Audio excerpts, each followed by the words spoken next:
So while President Giardini is situated, you were the previous president. It's on the agenda today. So I'll go ahead and bring the meeting to order. This is the meeting of the Fire and Emergency Management Committee. This is Wednesday, March 8th, 2023. And with that, can we have a roll call, please? Giardini, Here. Logan, Here. and Mosnich is absent. Okay. Just for the record, Dan Mosich did inform us late last evening that he wasn't gonna be able to make it. Okay. All right, so with that, we have the first item on our agenda is the appointment of committee chair and vice chair. I recommend Director Logan as committee chair. Any other nominations? I guess it's just you and me. huh? You It's just you and me. So it says I'll accept the chair and you, Director Giardini will accept the position of chair. vice chair. Okay. We'll switch it We've up been this that, year. I think we've been that way for what, 6 years now? Well, yeah, we keep going back and forth. Yeah. Okay, so with that, we don't have any public comment at this time. The first item on our agenda is, or the second item is the review of the 10-year financial model. And this was a model that was prepared in 2021. It seems like it was longer than that. Yeah, actually, what I wanted to do is provide like a little bit of background. It was Okay. longer than that. So Okay. the committee members might recall that in 2018 and or so, we had identified a need to increase the tax base to continue to maintain fire services for Templeton. Yeah. That was kind of the culmination of years of study. And in the fall, we hired a couple of consultants to help us determine whether or not the community would be receptive to special tax. We did a survey fall of 2018, and then had a couple of consultants assist with determining what that tax structure ought to be. As a part of that effort, an economist was hired and we developed a 10-year financial model. And this is the original model. This was presented to the board in April of 2019. And the model, the bottom line is, we'll go through some details in the update here, but the bottom line is the model showed that that a tax of $180 per parcel, based on the very limited expenses of the department's projections at the time, a very cost-effective means of providing services that this model was based on, could fund the department for 10 years, provided that, and this is I want to just kind of point out, provided that the department. Oh, there you go. Yeah, there we go. Okay. Provided that in the early years of the model, we saved some money that was coming in from all the revenue sources that exceeded the expenses for the out years. So years like 7, 8, 9, and 10, the model showed a deficiency. Okay. So we've been doing that. Can you bring up the 2021 update?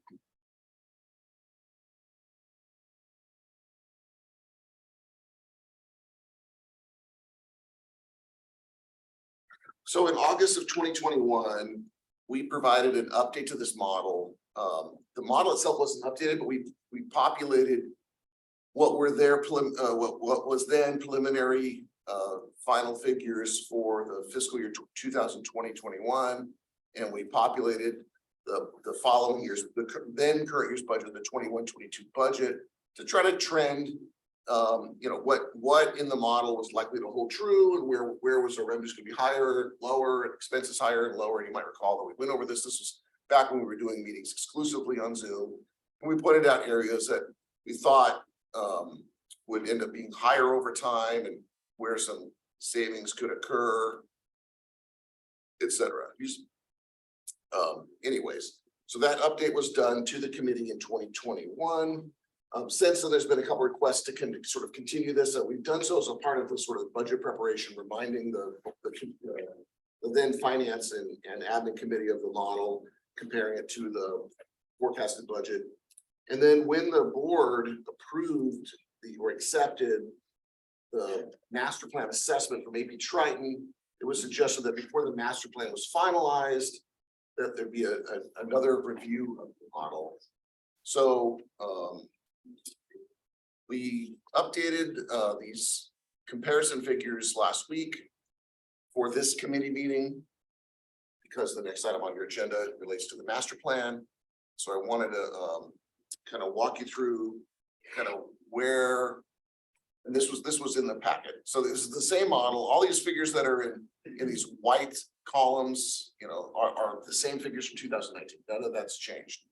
But these tan, I don't know if that's the right word, tan colored columns have been added to show the district's expenses. So this 2023 model update includes audited actual figures for 21-22, both on the revenue expense side, audited actual figures for 2021, 21-22, the budget figures, including the recent adjustments that were made for the current fiscal year 22-23, which is included here. And then we used that information to try to trend, and I can go through this in as much detail as the committee would like, to try to trend what we think will happen over the next several years for the sort of the rest of the model period.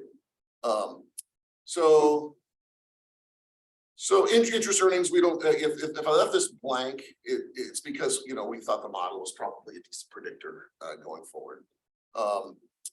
These arrows represent relative to the model the model figures, what we thought would occur. So we've added a line item for grant revenue, and we've received grant revenue in various sources over these prior few years. The model didn't account for. It wasn't part of the model's revenue projections. And I'm noting in here that this is gonna exceed the model. Obviously, even $1 would exceed the model, but this is gonna materially exceed the model because we were awarded a 3-year SAFER grant.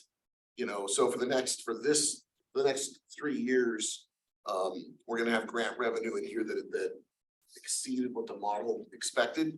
If the SAFER grant's not renewed, however, at that end of that 3-year period, but before the 10 years is up in the model, we'll probably still receive other grant funds that were not accounted for, but not necessarily materially changing anything, unless again SAFER is renewed or another funding source materializes. So I So have a question. that's why I noted short term.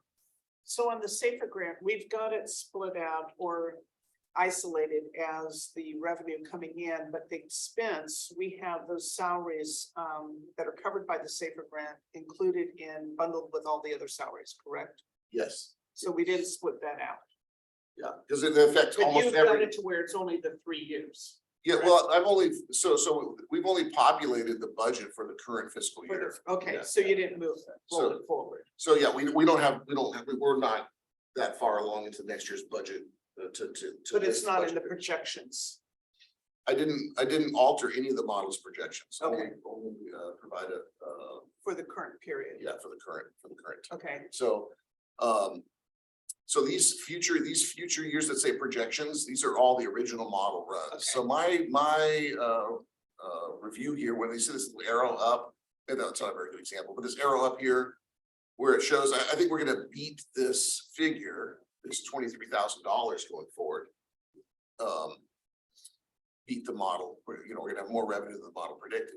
That happens to be miscellaneous income, and we noted that it's volatile because, well, one, you could see that, they're all over the place. This particular year, the current year, this included a 2-week out of county fire assignment. So brought in a lot of revenue to the district, but it's not it's a volatile revenue source, right? We might get it. it's we gonna might not. fluctuate.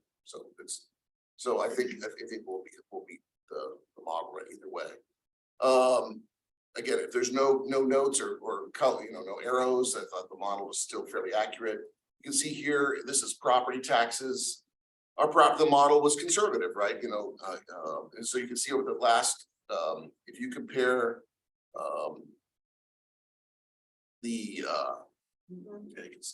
so if you compare the projection to the actuals in every year, we've beat our actuals have beat the model. Our current budget is like $57,000 more than the model, and I think that pattern will continue. You know, we're up about 5% over the model right now.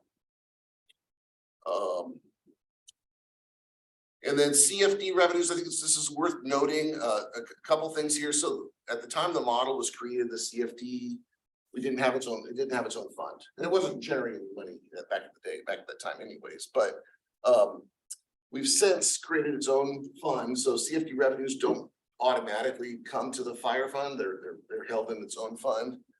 We've actually, the figures you see here are what was deposited and is about 72% of what came into the CFD fund, because that's what the model assumed at the time. That happened to be the same split as property taxes between those sources.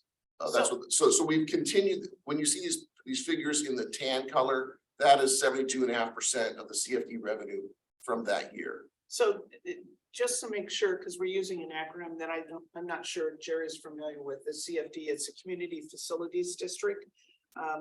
Thank you. Okay. It was developed by the district in 2017. And for most new developments that didn't have entitlements at the time, the district formed the CFD, formed the Community Facilities District.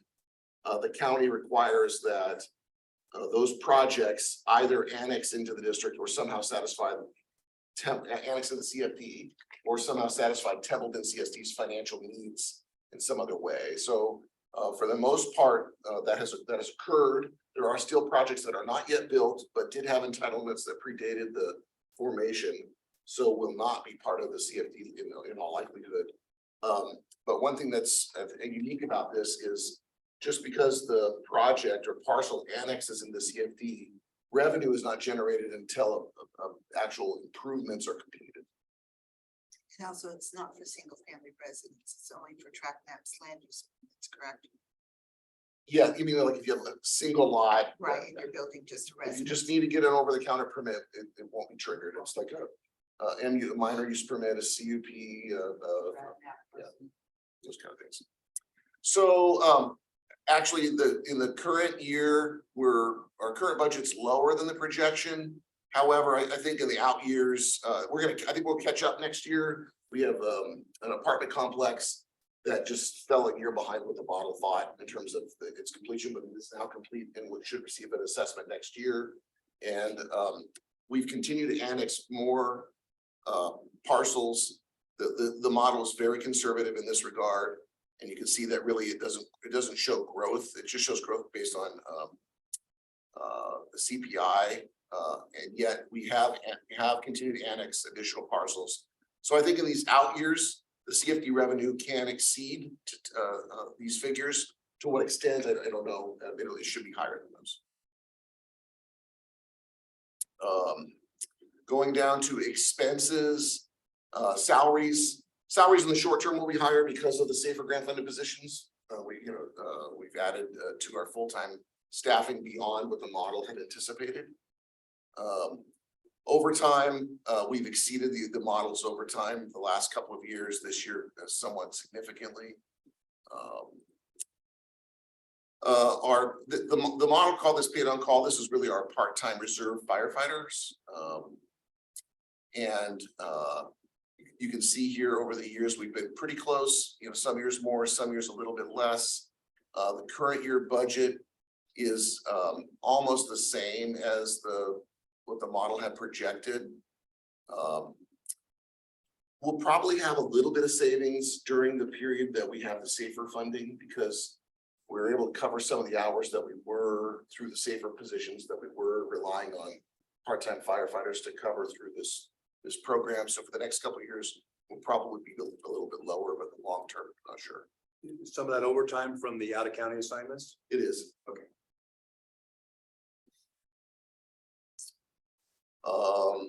So keep in mind on that, on the overtime for the out of county assignments, that's money that comes back in to cover that overtime Like also. what? Replace. It's a little more, we tend to make a little bit off of it. Yeah, what we've done to date is really not a plan for the out of county assignments when we prepare the budget. But if one occurs, then we would recommend amending the budget to account for those figures, because again, it's a pretty, it's unpredictable. So some of these wage related expenses, like this happens to be FICA. These are gonna be up in the short term, again, related because we've got two additional full-time employees during this safer period than the model had predicted. There's some areas where we've seen some savings and hope to continue to is in the area of workers' compensation. The model just was, we've actually seen the model has shown that figure growing. We were able to actually kind of save some costs. And so we've seen the savings relative to the model. So, you know, that's about a $25,000 savings right now. The PERS retirement, in the very short term, so a couple things are happening here. In the very short term, we're going to exceed the model because we've added more full-time employees under SAFER. And the PERS rates have continued to climb. However, we paid down our UAL last year. And so actually starting next year, we're going to save about $39,000 to $40,000 in the annual UAL payment. So we made that pay down. So that'll be fiscal year 23-24. Yes, the savings will appear there initially. So I've noted, like, in the short term, this is up, but in the long term, we think we'll have some savings. Here, health insurance, there'll be savings going forward compared to the model. And this is because the district has moved the retiree, at the time the model was developed, really through last year, each of the funds of the district were paying for retirees' healthcare. We've aggregated those expenses and are paying it out of the admin fund. We've aggregated all of our savings that OPEB set aside and lumped it together there as well. So the individual funds, including the fire fund, you won't see that expense, although it certainly still does exist. It just will show us a savings against the model in this particular fund.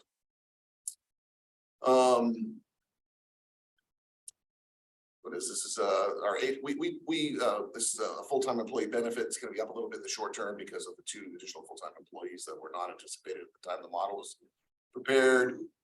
Professional services was not a line item that the modeling that had included, but you can see we've had expenses along the way. So these costs are higher than what the model had forecasted. Can you define professional services? Yes. I think it might have been the expense for the master plan for the consultant. In 1 year it was, yes, but I can tell you what it is in general.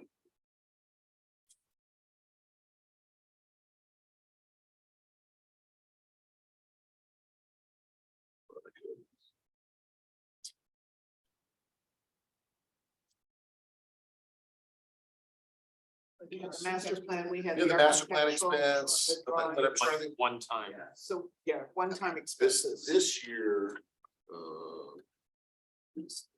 But we will have, if you go, I know this is on the next, one of the other items for the update for expansion, we'll have costs associated with that go into this category, because you'll need somebody to process it through the county and Correct. Yeah. that kind of stuff. So Yeah. we'll have- And the majority of that would come out of, depending upon how we do it and what the committee wants to do, will come out of the capital fees or something along those lines. so this year's budget includes $15,000 of what are coded for two professional expenses as a one-time expense related to the impact fee calculations.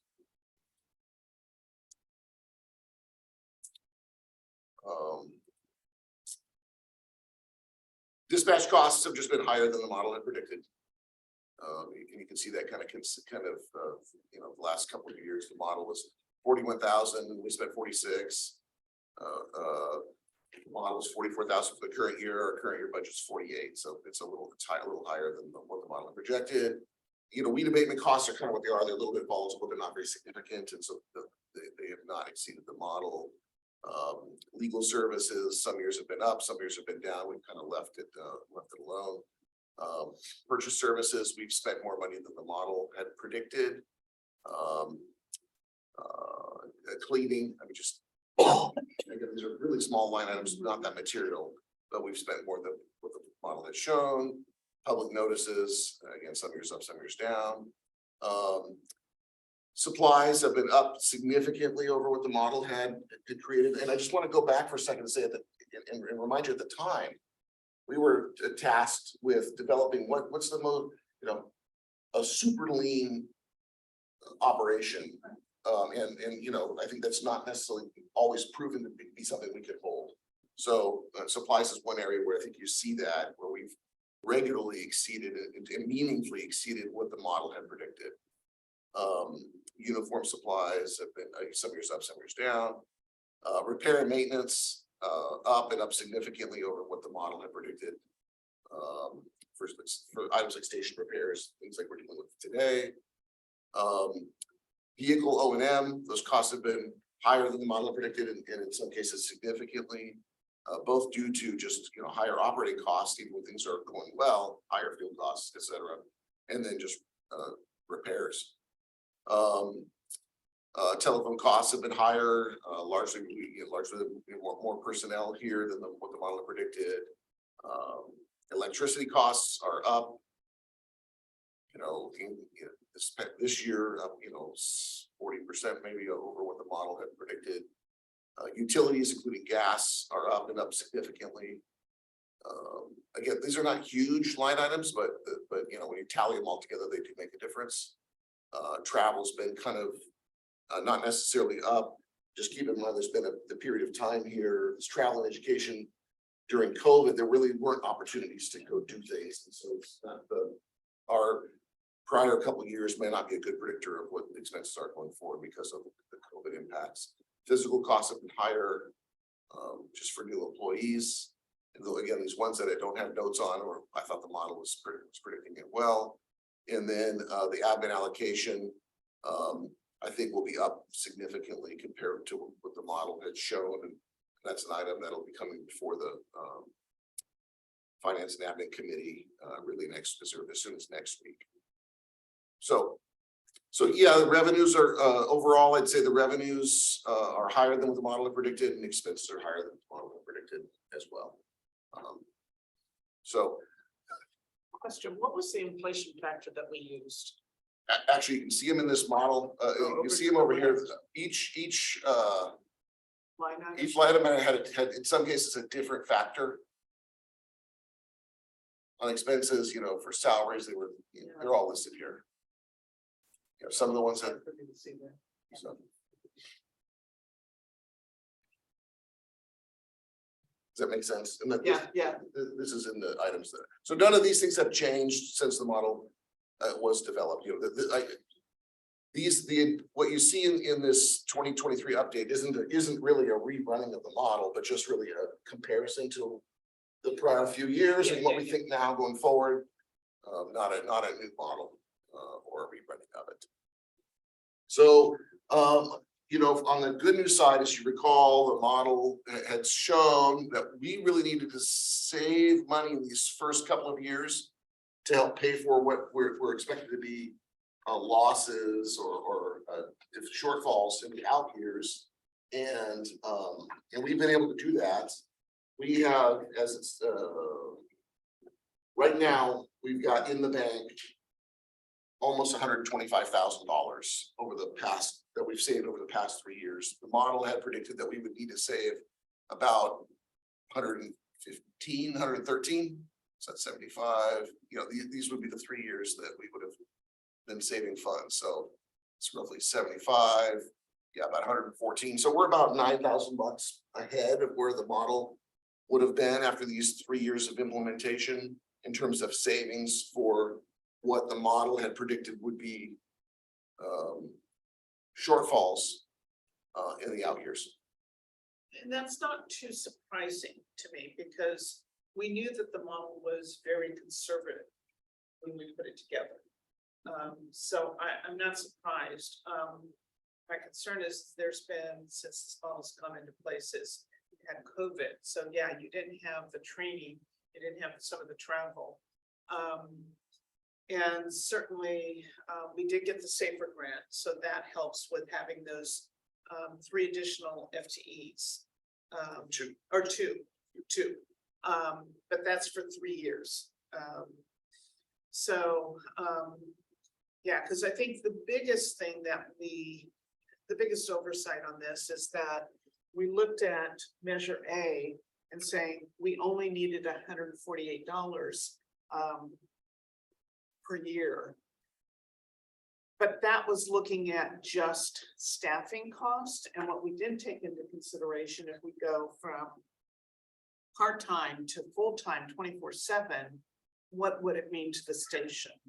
And in terms of accommodating full-time staff, and I think that that was one of the things that we were a little short-sighted on.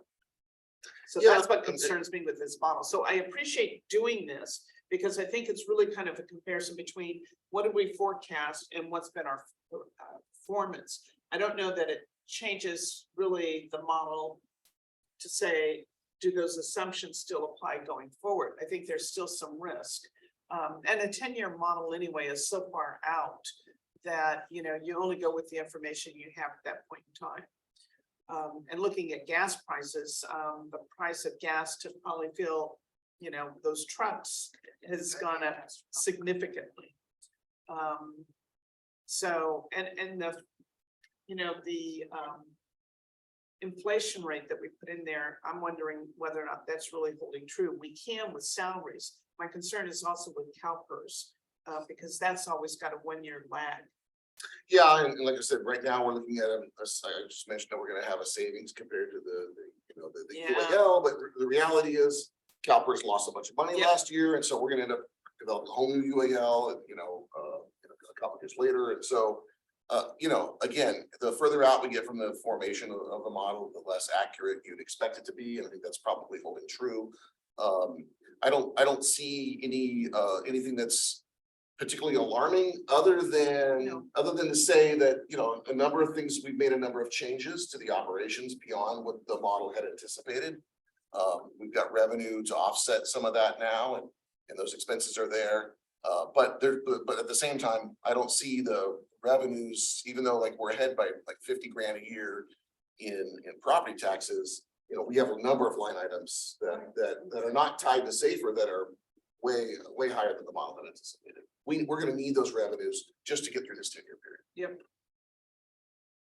Yeah, I So- was hoping that our savings in this time was gonna be greater than what we're at 9,000. I was really hoping it would be into tens of thousands. Well, we've saved 130, It's we've saved 125,000, which is about 9,000 more than the model had No, shown. right, Any positive is a positive. positive. And remember, we had produced some additional savings, but we decided to put some of that additional savings back into the asset replacement account. Because you recognize that, another deficiency there that we're trying to build ourselves out of. So, if that had not been done, there would have been a greater savings for future operations. Well, asset replacement and the fire fund, we split. So we went 50-50 on that. So there's a lot more than the 9,000. Oh, and the CFD funds too haven't been. You're right, assigned. but those have not been Those have actually not rolled been into the- assigned in so far.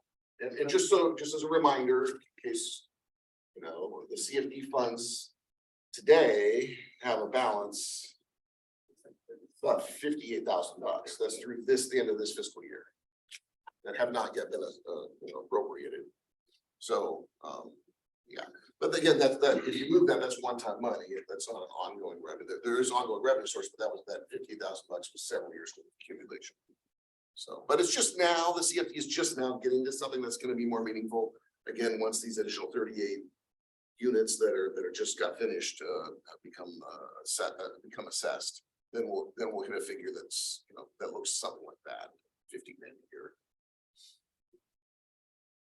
So I'm happy to answer any questions, but I wanted to, since when you adopted the assessment of the master plan, it indicated a review of this model or comparison to the model, this is it. And we can continue doing this annually or however often you think it's necessary. I think this has got to be something we do on an annual basis. Just to see how we're tracking against our projections. So I would say that we need to look at the actuals at the end of each year. Just keep in mind that a number of these accounts are gonna be way off the model during the safer period. Well, and I think we just need to understand then, well, one is the review every year is to say, do our assumptions still hold true? Are there new assumptions that come into play that will affect it? But going back and looking at how we do the actuals against the projections, I think is important to say, are we ahead? Did our assumptions hold true, or do we need to adjust them for the following year? Well, and Because this is just a budget to me. It's just saying, how do we do forecast against, actuals? Sure, and yeah, I'm just noting that there's some things in here that we've made decisions that weren't in play in 2019, such as, additional staff members because of safer and those kinds of things that were not under consideration at the time. When does it project that you'll have to start using some of those extra funds, the way the chart flows? So right, the model, Well, yeah. right here. So that's, 2026, 27, and, so. And hopefully things will change For the better. to change that. But that's my question is, what do we expect to change that? Well, I don't know. I don't Well, have that crystal ball. I But would say that's- that- That's I the mean, benefit of going through this exercise No, I to know say, it is there is. something else? Maybe there's some other grants that come into play. Well, I think some of that's also Could the be the- property tax increase. The property tax increase could be exceeding, and that's really turnover in properties and sales, which isn't likely to happen given the interest rates. Right. However, looking at out of county, does that bring in more revenue? So this first year, that 26, 27, this $12,000 is probably not something to be overly Not concerned something- about. Right. I would say this is where we start to get concerned. The model showed that we could do this for 10 years. It didn't show that we could do it for 15, right? And I don't know that a whole lot has changed. I mean, we will need to be very careful of our expenses. Knowing that we have just limited control of revenues, particularly as we get into these periods of time. So, this $12,000 is not, it doesn't keep me up at night. The model showing that we're 75,000, roughly 75,000 upside down in year 10, and that, that's still, that's what, fiscal year 29, 30, that's 6 years away. That is concerning because in this, and you knew this at the time, right? This pattern is not improving, it's worsening. And we knew that when we knew that when Measure A was put forward, that it wasn't necessarily a fix that you didn't have to worry about this again.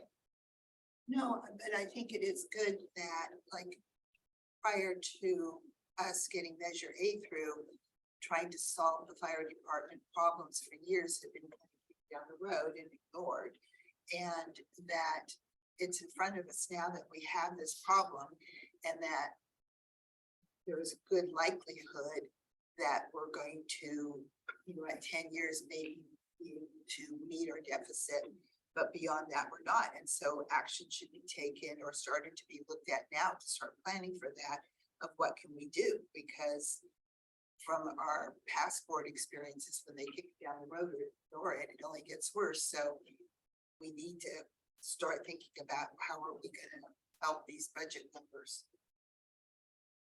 Because we're going to be in a deficit. We could be, it's projecting right now that we will be in a deficit. And I don't see any of these line items. CFDs might go up, if you're at 50-some thousand, but that's not the Go back yearly up to cost, revenue. is it? That's not the yearly income. They pay a yearly income. Yeah, no, this was the CFP projection. This was 72.5% of the projected CFD revenue. At the time the model was created. I think for next year, we're gonna hit this at the 72% figure. Because we're gonna get the assessments on the next figure. And then we're gonna, in these out years, confidence is lower, but we're gonna beat these figures, but to what degree, I don't know. Yeah. It kind of depends on the pace of development for projects that are annexed already, but not yet moving forward, or not yet going vertical. And new annexations that may or may not occur. And keep in mind, there's really like a 3 or 5 year lag, but from the time they annex or are proposed to the time we get money. Right, and you have to realize too that the development that's eating up most of our water meters that we've released was permitted and approved prior to our CFD, so they're outside. And so all those water meters we're releasing aren't gonna bring in anything to this CFD fund. And so we're not gaining anything there much outside of the people's self-help has been the biggest project. Everything else in Templeton, you have Sawny's 15 lots, Tyson's 4 or 5 lots. I don't know what else is going on in Templeton. I mean, there's nothing as big as the Los Tawas development. Yeah, and you're correct with regard to most of the units from 2020, for most of the past 2 years. It's too soon to know if that'll be the case for the current 42 units that we just formally started to release yesterday.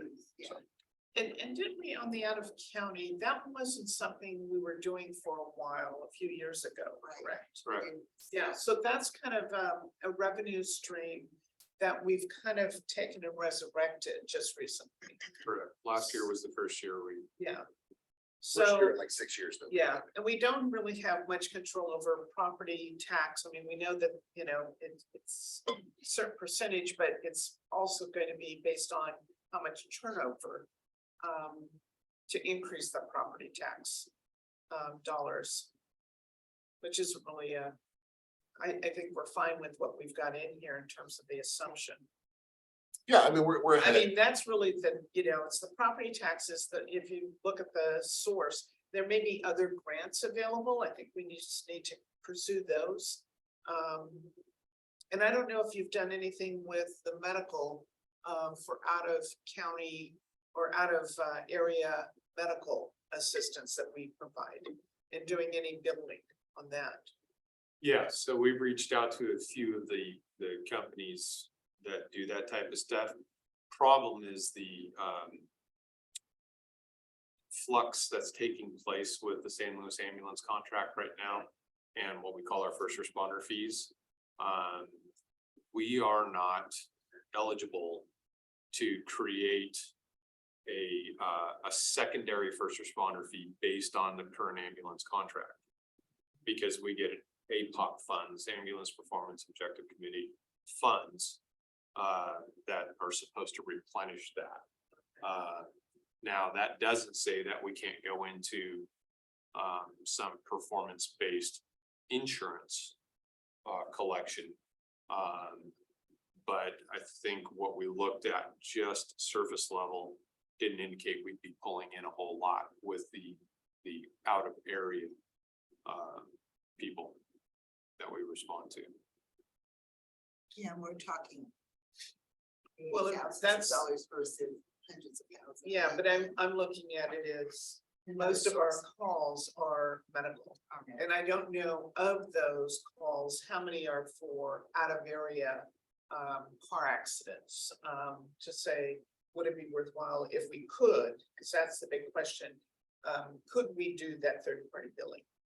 Yeah, and that, and And there's companies, third party administrators that will be plug in and play. And I provided you with a couple Yeah, of those. yeah. I'm just looking at, we've got to Any look under source. every rock. Right, right. Desperate times. It doesn't look like the APOC money has gone up very much at all. no, Yeah. I mean, Well, and that's- they don't project it in there. that's the thing with the ambulance contract currently, that is gonna have to be looked into. So, I know the county board of supervisors extended them for a year. And that's the first time in 20 years that they haven't added a multi-year extension. So they are looking at it and trying to determine whether or not they're compensating the first responder fees appropriately and a variety of other things, whether they're putting enough ambulances out in the field. So, yeah, that's still to come. So we can, again, as often as you'd like, we can update this again. We'll, at the end of the year, so about September, October, we'll have actual figures, audit figures current year, and we'll have a budget for next year. So we can review this with the committee sometime late in the year, or early next year, if you'd like, if that would be helpful. And just kind of keep the dialogue going. So. Well, let me ask, is everybody comfortable with doing this on an annual basis? Absolutely. Use adequate time to adjust if necessary, keep us aware of what's going on. Okay, well, I'm gonna just close this out. Is this gonna go before the entire board? Because I think it would be good for the entire board to get a little of this. It's up to the committee if you want to say. I would recommend that. I think because I think the board really blessed this model, this 10-year model. So I would make sure. Well, and should it go to the finance committee first too, to get some input? I don't know that the finance committee needs to see it. I think we've seen it. I think if we take it to the board, Okay, all board members will see it. And I think it's good for the public to see as well. I would like to take it to the board. Not that we have more. You public want just the attention. same, basically I the same. think the information? same information. Yeah, I think to just, it's good to. We take a have it look at prepared. It would not be difficult to do it any coming board meeting. Yeah. I think it's more informational than anything else. Okay, I'll speak with the board president and just.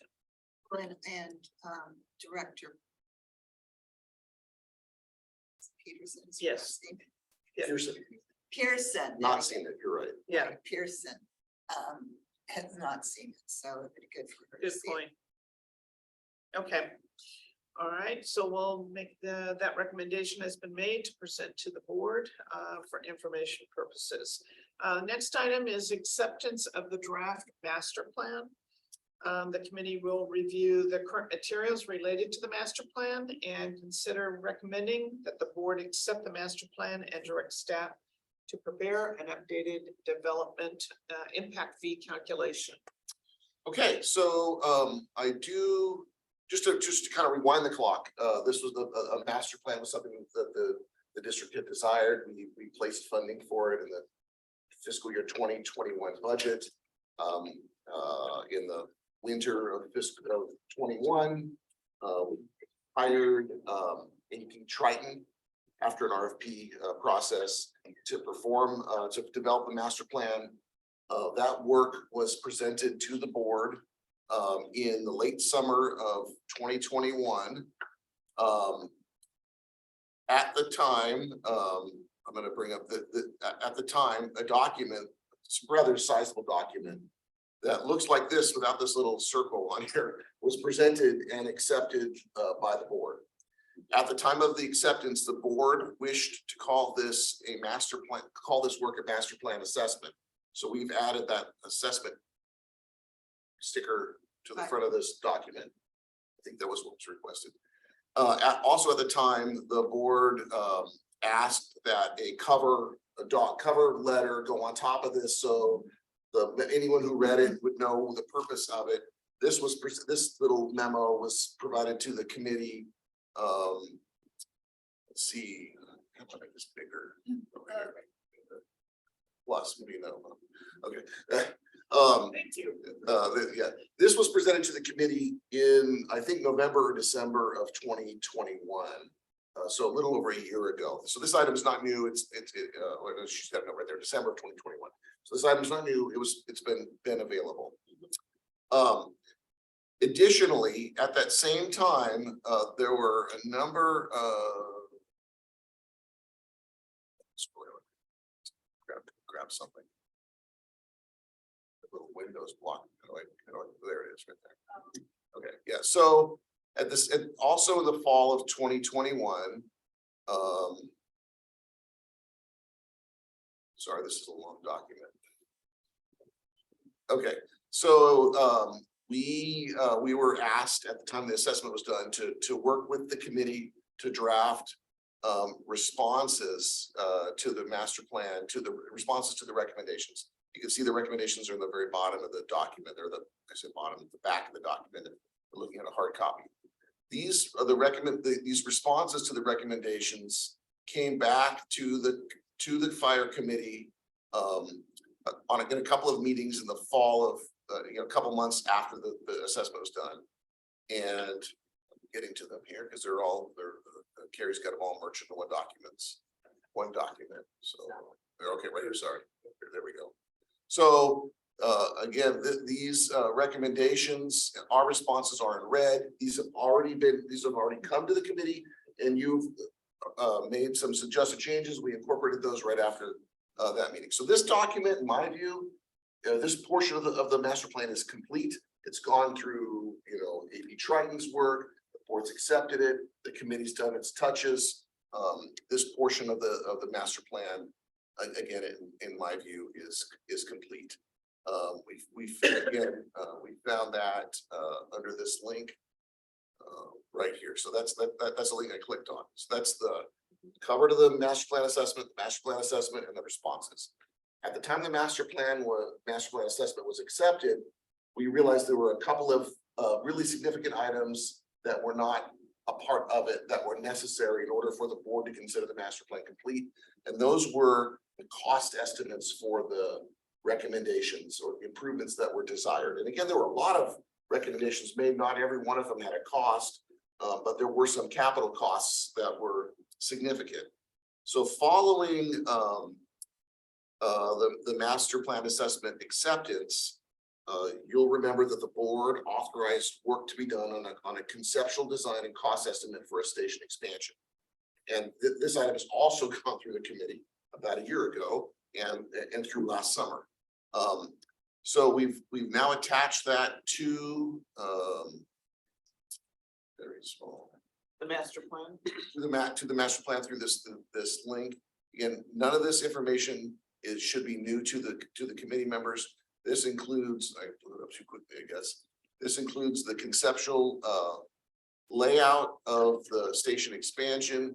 Again, this is not new in any way. You've already reviewed all of this. This included revisions to the office area, this addition, which was a 2-story addition behind the existing apparatus bay. Again, all of this stuff has been reviewed by the committee, and the conceptual plan was conceptually accepted.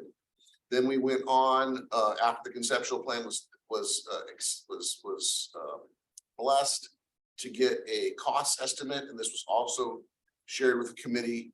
I think these cost estimates, you might recall, they were dated last May, so about 9 months ago, 10 months ago. And there's some detailed, we have quite a bit of detailed information about the cost estimates, but the number here is about $5.3 million. I think that was a shockingly high figure, certainly higher than we had anticipated. It probably caused us to pause a little bit and figure out how do we move forward. At the time when we started this just a few months before, we were expecting this to be, maybe about half of that or a little more than half of that for this level of work. Nonetheless, that was the cost estimate from mid-2022. Again, nothing that's new to the committee members, although Jerry wasn't on the committee at the time. So since this is, I'm considered this component also complete. It hasn't been fully blessed by the board yet, but it's all been presented to the committee before. Any questions on this material? I do have a question.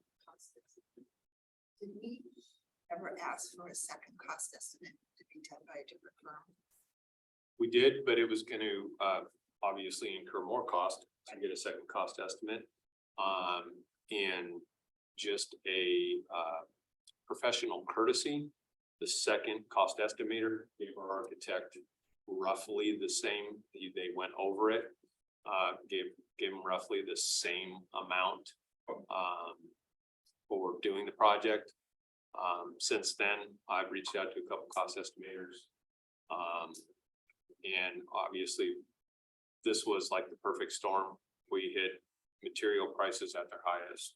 you know, deficiencies in materials at their highest, a variety of things were the perfect storm to get this amount. I don't know how much lower it would be now, but I mean, we could go out and get another estimate. I don't think it would be substantially lower. San Miguel, do you know, is it Scott up there? Scott Young, is that San Miguel? They're doing a modular home on one side in the building. Do you know what their estimate is for their stuff by any chance? I mean, I could call Scott and ask him, because they're doing a modular home and then they're gonna be building an office. And I'm just curious as what their cost estimates are, because this seems really high. Well, this was at $1,100 a square foot when you actually broke it out, which is almost double what most contractors are estimating per square foot. But we have some projections for doing a similar project with a modular and that type of stuff, I think in future slides here. I know that's. I'd like to give Scott a call and see if I don't know if they've got plans developed for their actual facility. I know that their use of a modular home, he did a minor use permit, and so that went through San Miguel Advisory Committee when I was there. I'll call him because I was just curious because. Well, we've got rough estimates right now of 228,000 for a modular. That's put in place. That's not the infrastructure. But we have infrastructure so close here that we wouldn't be dealing with a significant cost to plumb it in, water, sewer, those types of things. We've got a sewer connection out back. We've got water out back. I think our biggest hurdle would be on the electrical side of things. And that's where we'd have to do some infrastructure upgrades to meet the electrical demand. So I want to just, if I can, we have some interim concepts that we want to discuss as a future agenda item or later in this agenda. But I want to, they're not part of the master plan because They're interim. yeah, they're temporary solutions. So we would like to include in the master plan this conceptual design along with this cost estimate so that we have that vision for whenever funding is available to still do these improvements. If we only include the interim improvements, we'll only be saving money for those interim improvements and we'll never get to the longer term. Yeah. I know, I get that. I'm just, I mean, and by the time you come up with the amount to assess this to the impact fees, and then we do the interim improvement, by the time we ever save the money to do this is gonna be more expensive than what shows there. But I just, if was around the 2 million mark instead of the 5 million mark, is there some way of doing it now instead of doing the interim instead? That's why I was just wondering how accurate this cost estimate was, because as far as I'm concerned, I don't know if we'll ever catch up to this and be able to build this in reality, because you're going to be buying equipment, you're going to be doing this interim modular home for $228,000. It's Well, the likelihood of this happening is not until I win the lottery. right. That's kind of the reality, but I think we already looked at these costs as much as we were shocked at the number coming in at 5 million.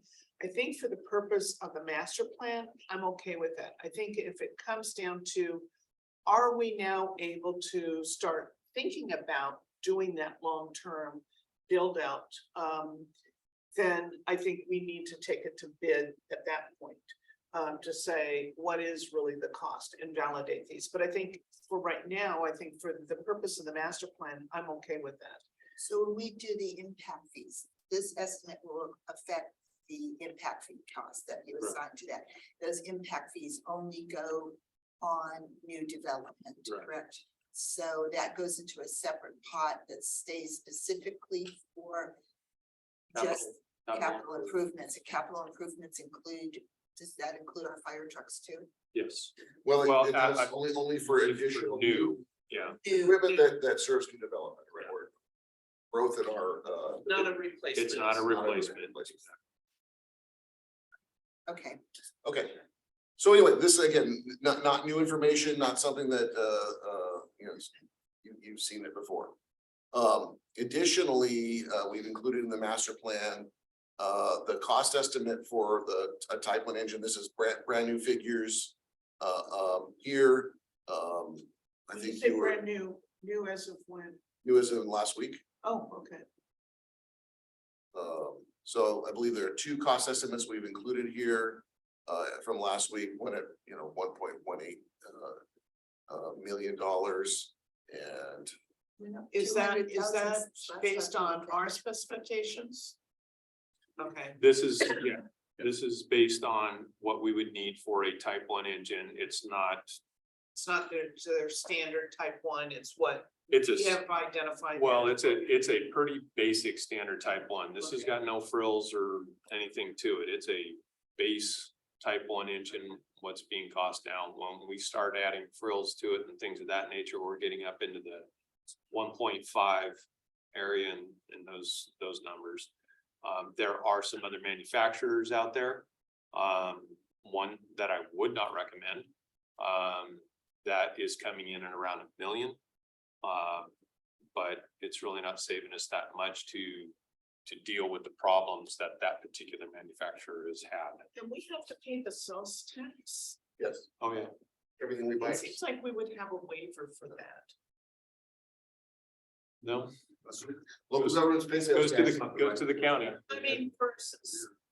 Yeah, it seems like that would be a Yeah, waiver. it is, yeah. Oh, it actually is inaccurate too, I Okay. think, yeah, because we're 7.25, right? Yeah, we are. Yeah, I mean, for the So- purpose of a piece of fire equipment. We pay sales tax on everything we buy. Well, I can see it on everything, but when it comes to safety. fire equipment, you would think that there would be some special consideration. Talk to your governor. So, okay, so both, there's two estimates, both are largely the, you know, they're. 10,000 bucks on a just under $1.2 million. So those are in there as references to the master plan. This is not, it's just to validate the cost of the piece of equipment at a certain date and time. Yep. It's not to order it or So anything you're else. taking the 5 million from the facility improvement, adding the 1.2 million from the fire truck and including those in your new improvement plan. Yes, and then there's also in here, training ground improvement cost estimates, which we've included. This is let's see. Blow this way up. So here, we have about $440,000 worth of recommended improvements. In that, here's where the modular home falls. And the reason it falls here, and we'll get to that as the interim solution, is we have identified a long-term need at the training facility. First and foremost for restrooms, there is not one out there at that facility. Two, the modular home could be used for one of two purposes. Once it's placed out there, one as a classroom training space plus restrooms. And then secondly, and potentially, it could also be used as firefighter housing for our reserve firefighter program, not a response from location, but housing. So there's a couple of potential uses, and we placed it here because essentially it allows us to potentially borrow this asset from the training facility, locate it at the fire station, use it as an interim facility, pay for that cost out of capital fees. And then when the permanent facility is built, the master plan identified fire station expansion is built, relocate the modular home back to the training facility. Years later. Yeah. So that's why it's So listed. it's not a waste, it's not- something no, that right, will it's not be a- used here for housing. Eventually it'll go back over to the training ground. Right, it's not a lost asset. Yeah.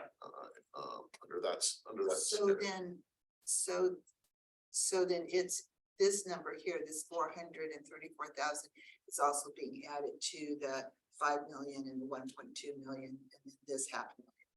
So yeah, roughly 5.3 plus 1.2 makes 6.5, plus this makes about 7 million. You have to play the super. Like I said, it's me winning the lottery.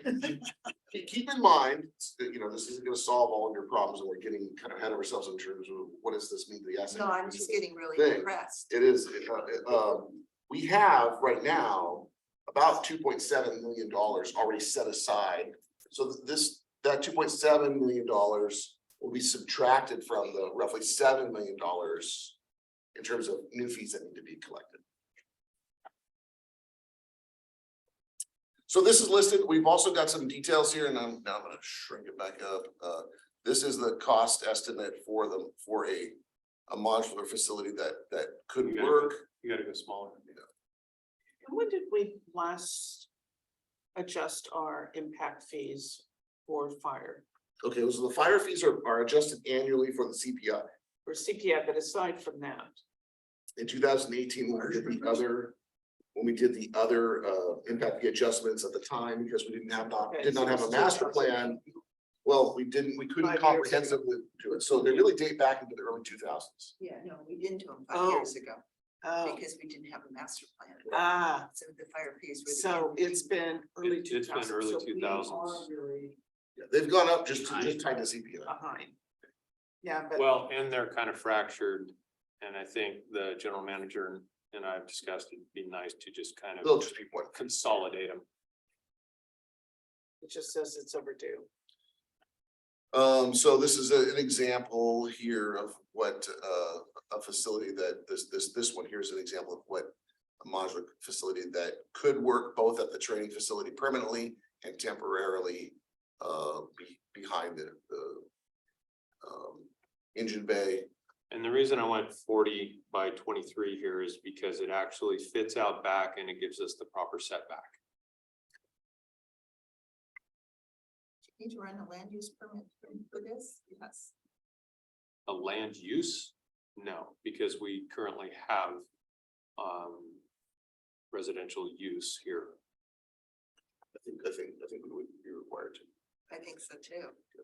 Just For a CUP? It's gonna be a MUP because the. Well, temporary yeah. design use permit, which is a land. A minor use, possibly, yes. Which is gonna be another cost. Let me see, I submitted in the Cambria skate park design and we asked for a waiver of fees. We got a waiver of fees on some departments, but you're not gonna get a waiver of fees on all departments. Well, and some of the stuff that we're gonna have to look into is, there's a 17,000 square foot dispatch center that's gonna be starting to be built next year. Yeah, next year.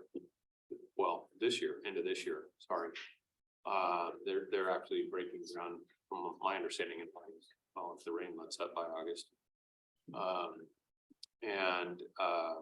So we're gonna capture fees from that also, and we're gonna be working with the county. So yeah, we'll have a bit of a back and forth with, It's taking a year to a year and a half for your minor use permit to go through, so you might wanna get your application in sooner. If you've got the floor plans and Well, elevations. what we need is a yeah, schedule, we need to adopt a master plan and a fee schedule to support it. yeah. Okay, well, just keep it on. And that's what we're working towards today, right? Yeah, we need to get there, So need to get there. conceptually, this is what the cost estimate's based on. It wouldn't necessarily be exactly this, but conceptually that's how this works.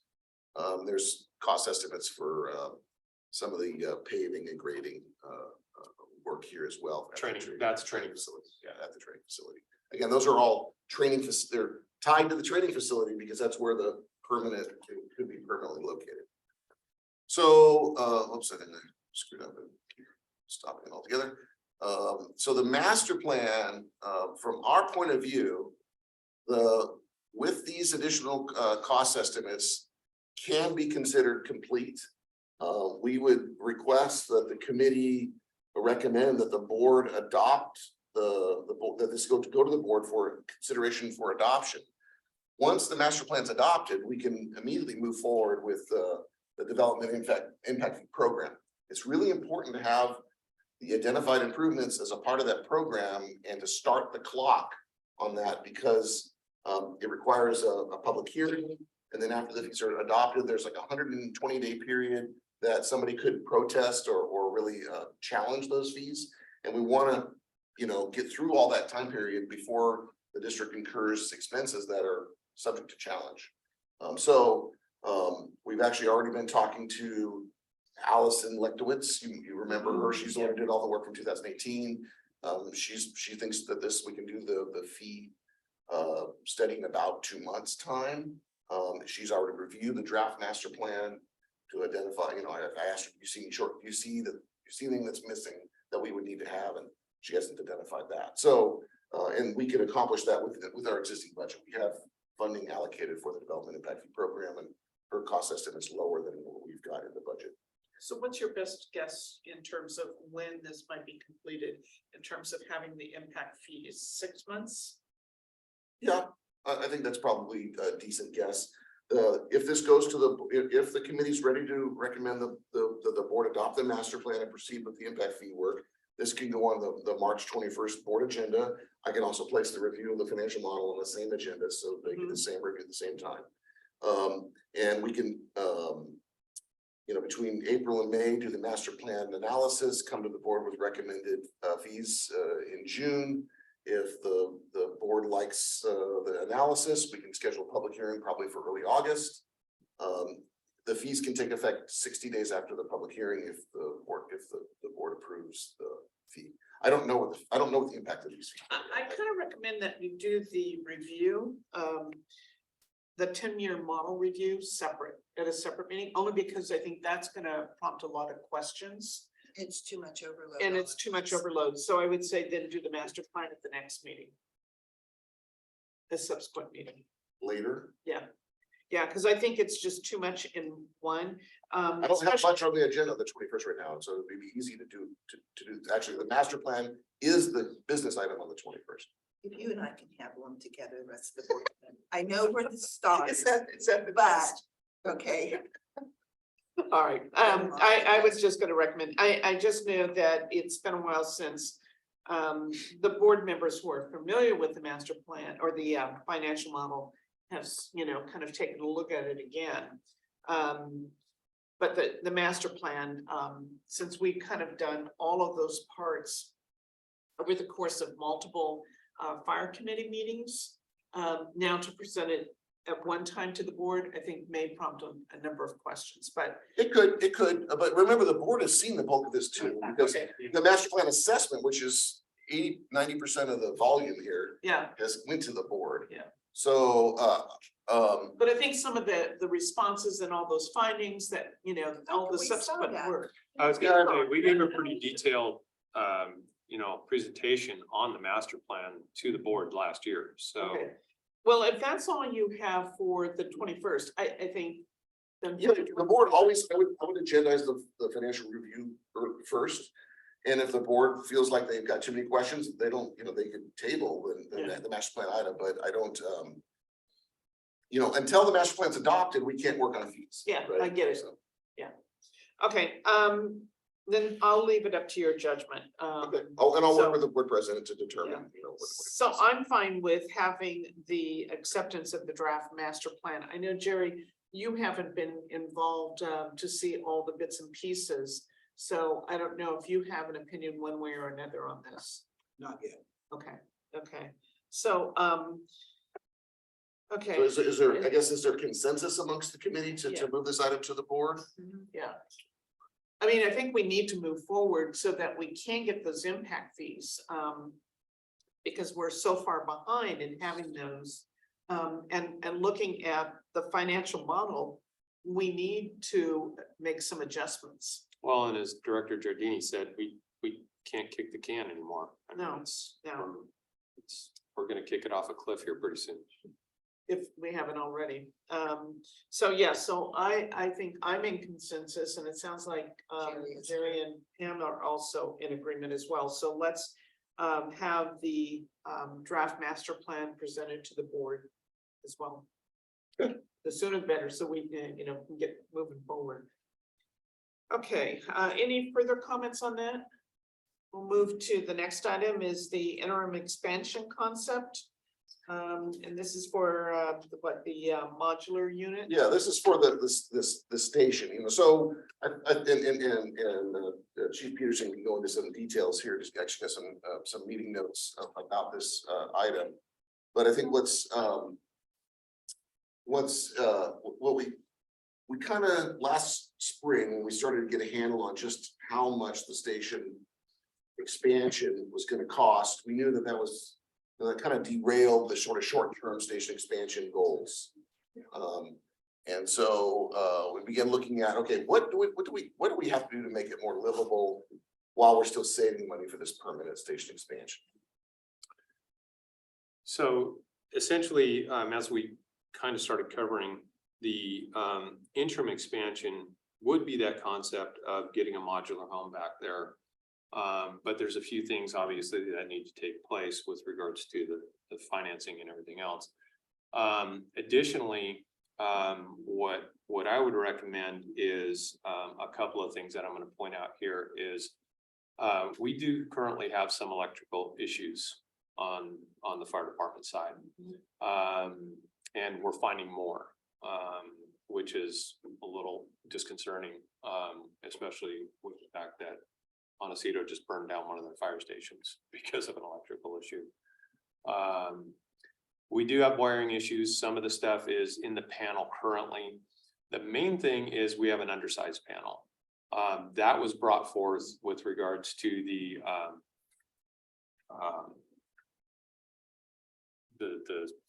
information that the architect brought forth from the electrician that did the analysis of the station.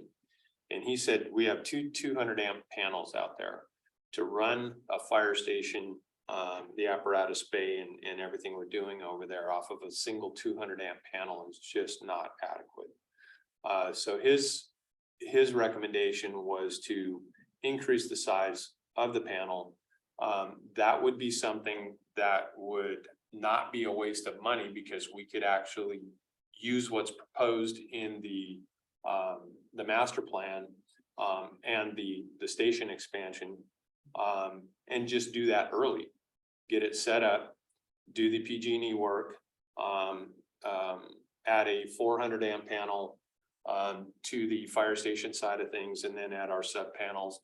And then at that point, I do have an electrician. I'm trying to get an electrician to come in and evaluate the current electrical. But as with our HVAC that we just lost upstairs, that unit's 25 years old and it just went out. So I'm trying to get bids on that.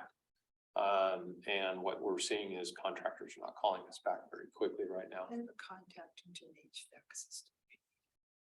I've got 3 bids on that now. So now I'm just banging my head on the electrical side of things. And I've got a couple of electrical contractors that are I've got messages into them. Question on the electrical panel. So you're saying that a cost savings to put it in now because eventually it will service the expansion. Correct. What is the difference in cost between putting one in that size that would service the expansion versus putting one in that would just meet the needs of the modular home currently what we have? Because my fear is, one, the expansion may not get built for 10, 15 years and it'll be outdated then. I mean, building code changes every 3 years. And, or it's probably a good hopefulness. I mean, if it's a couple $100 difference, I can eat that, but if it's thousands of dollars difference, I mean, I'd like to know the money costs there because I don't know if it's worth putting in the ultimate if it's way cost prohibitive when so many things can change between now and the actual expansion. I don't think it's going to be cost prohibitive in the aspect. I think redoing it would be probably cost prohibitive. So putting in a smaller service as now, that would just get us by, as opposed to putting in what's needed for the expansion. I don't think we're going to see that much difference. So We're still gonna have to do the underground through PG&E, whether we upgrade Right. to a 400 to a 600 to, you know, whatever.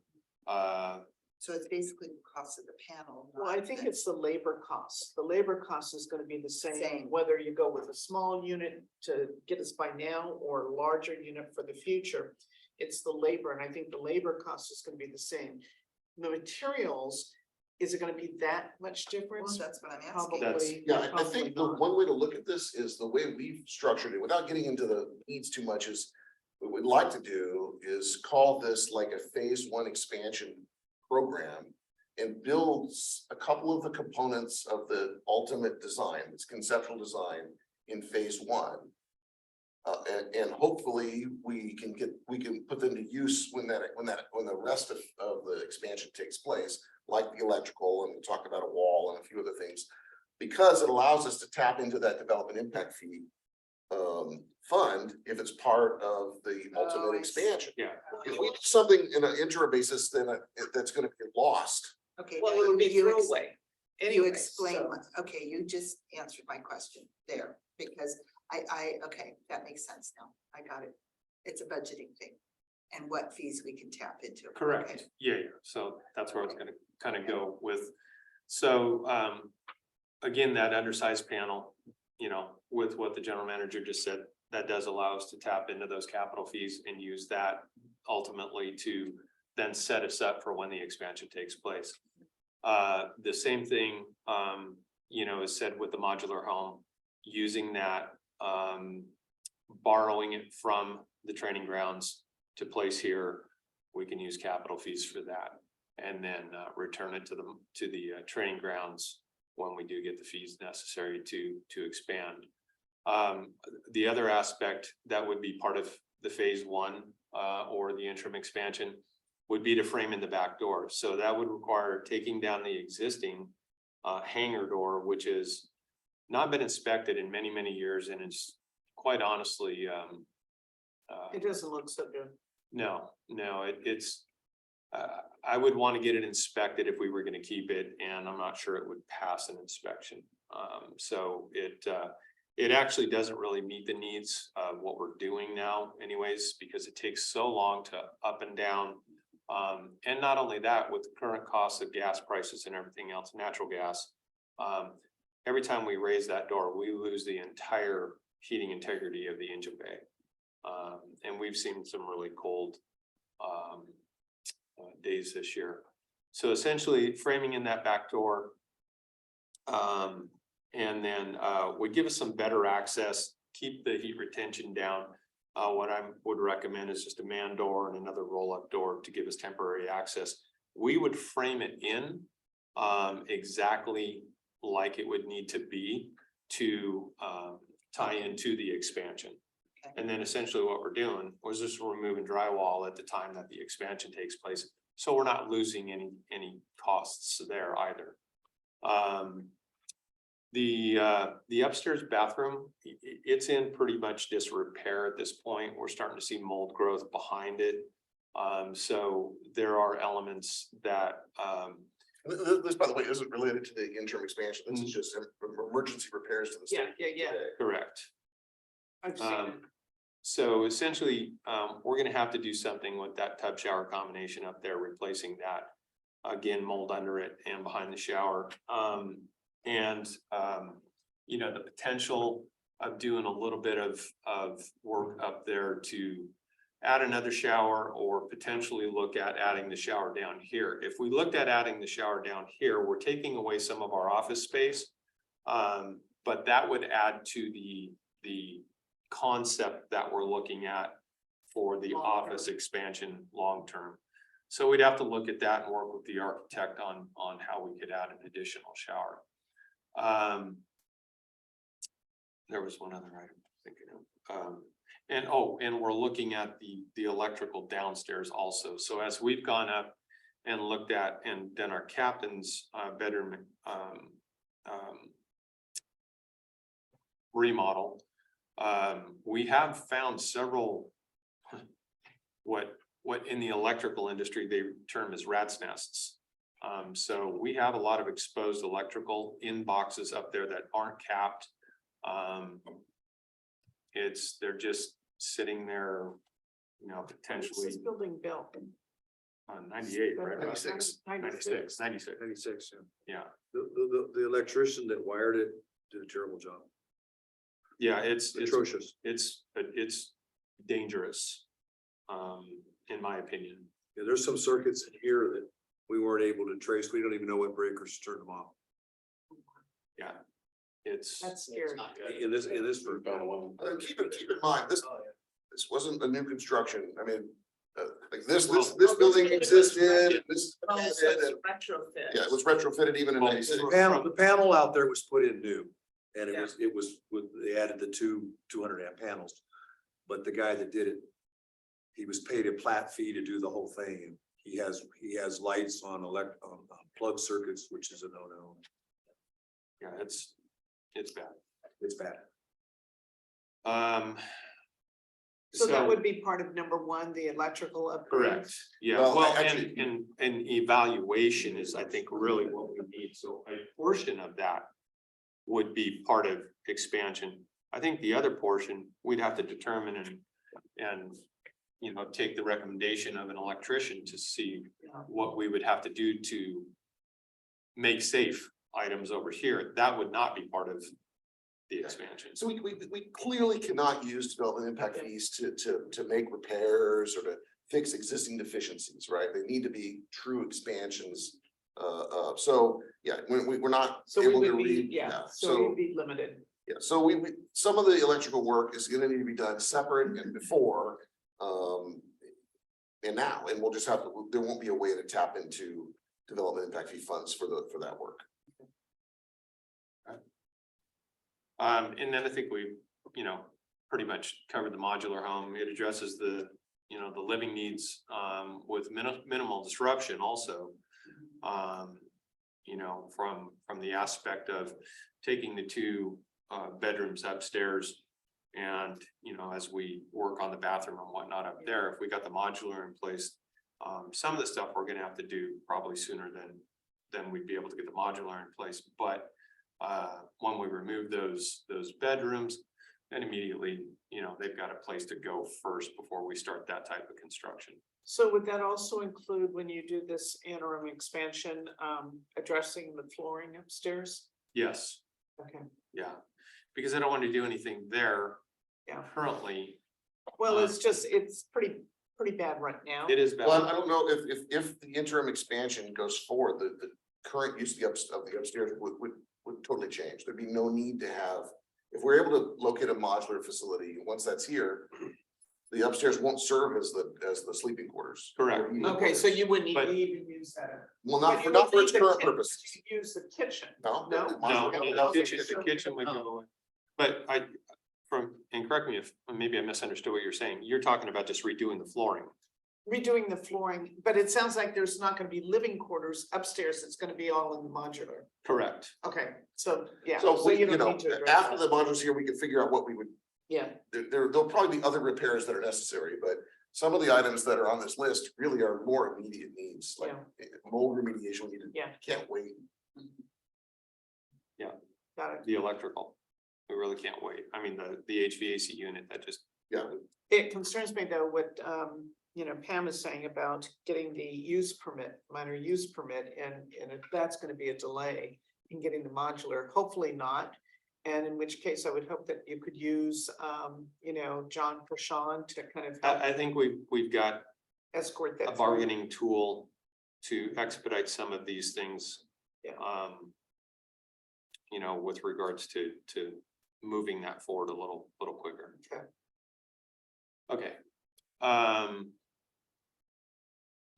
Let me just go back to interim expansion concepts. Any questions with regards to any of those items? Okay.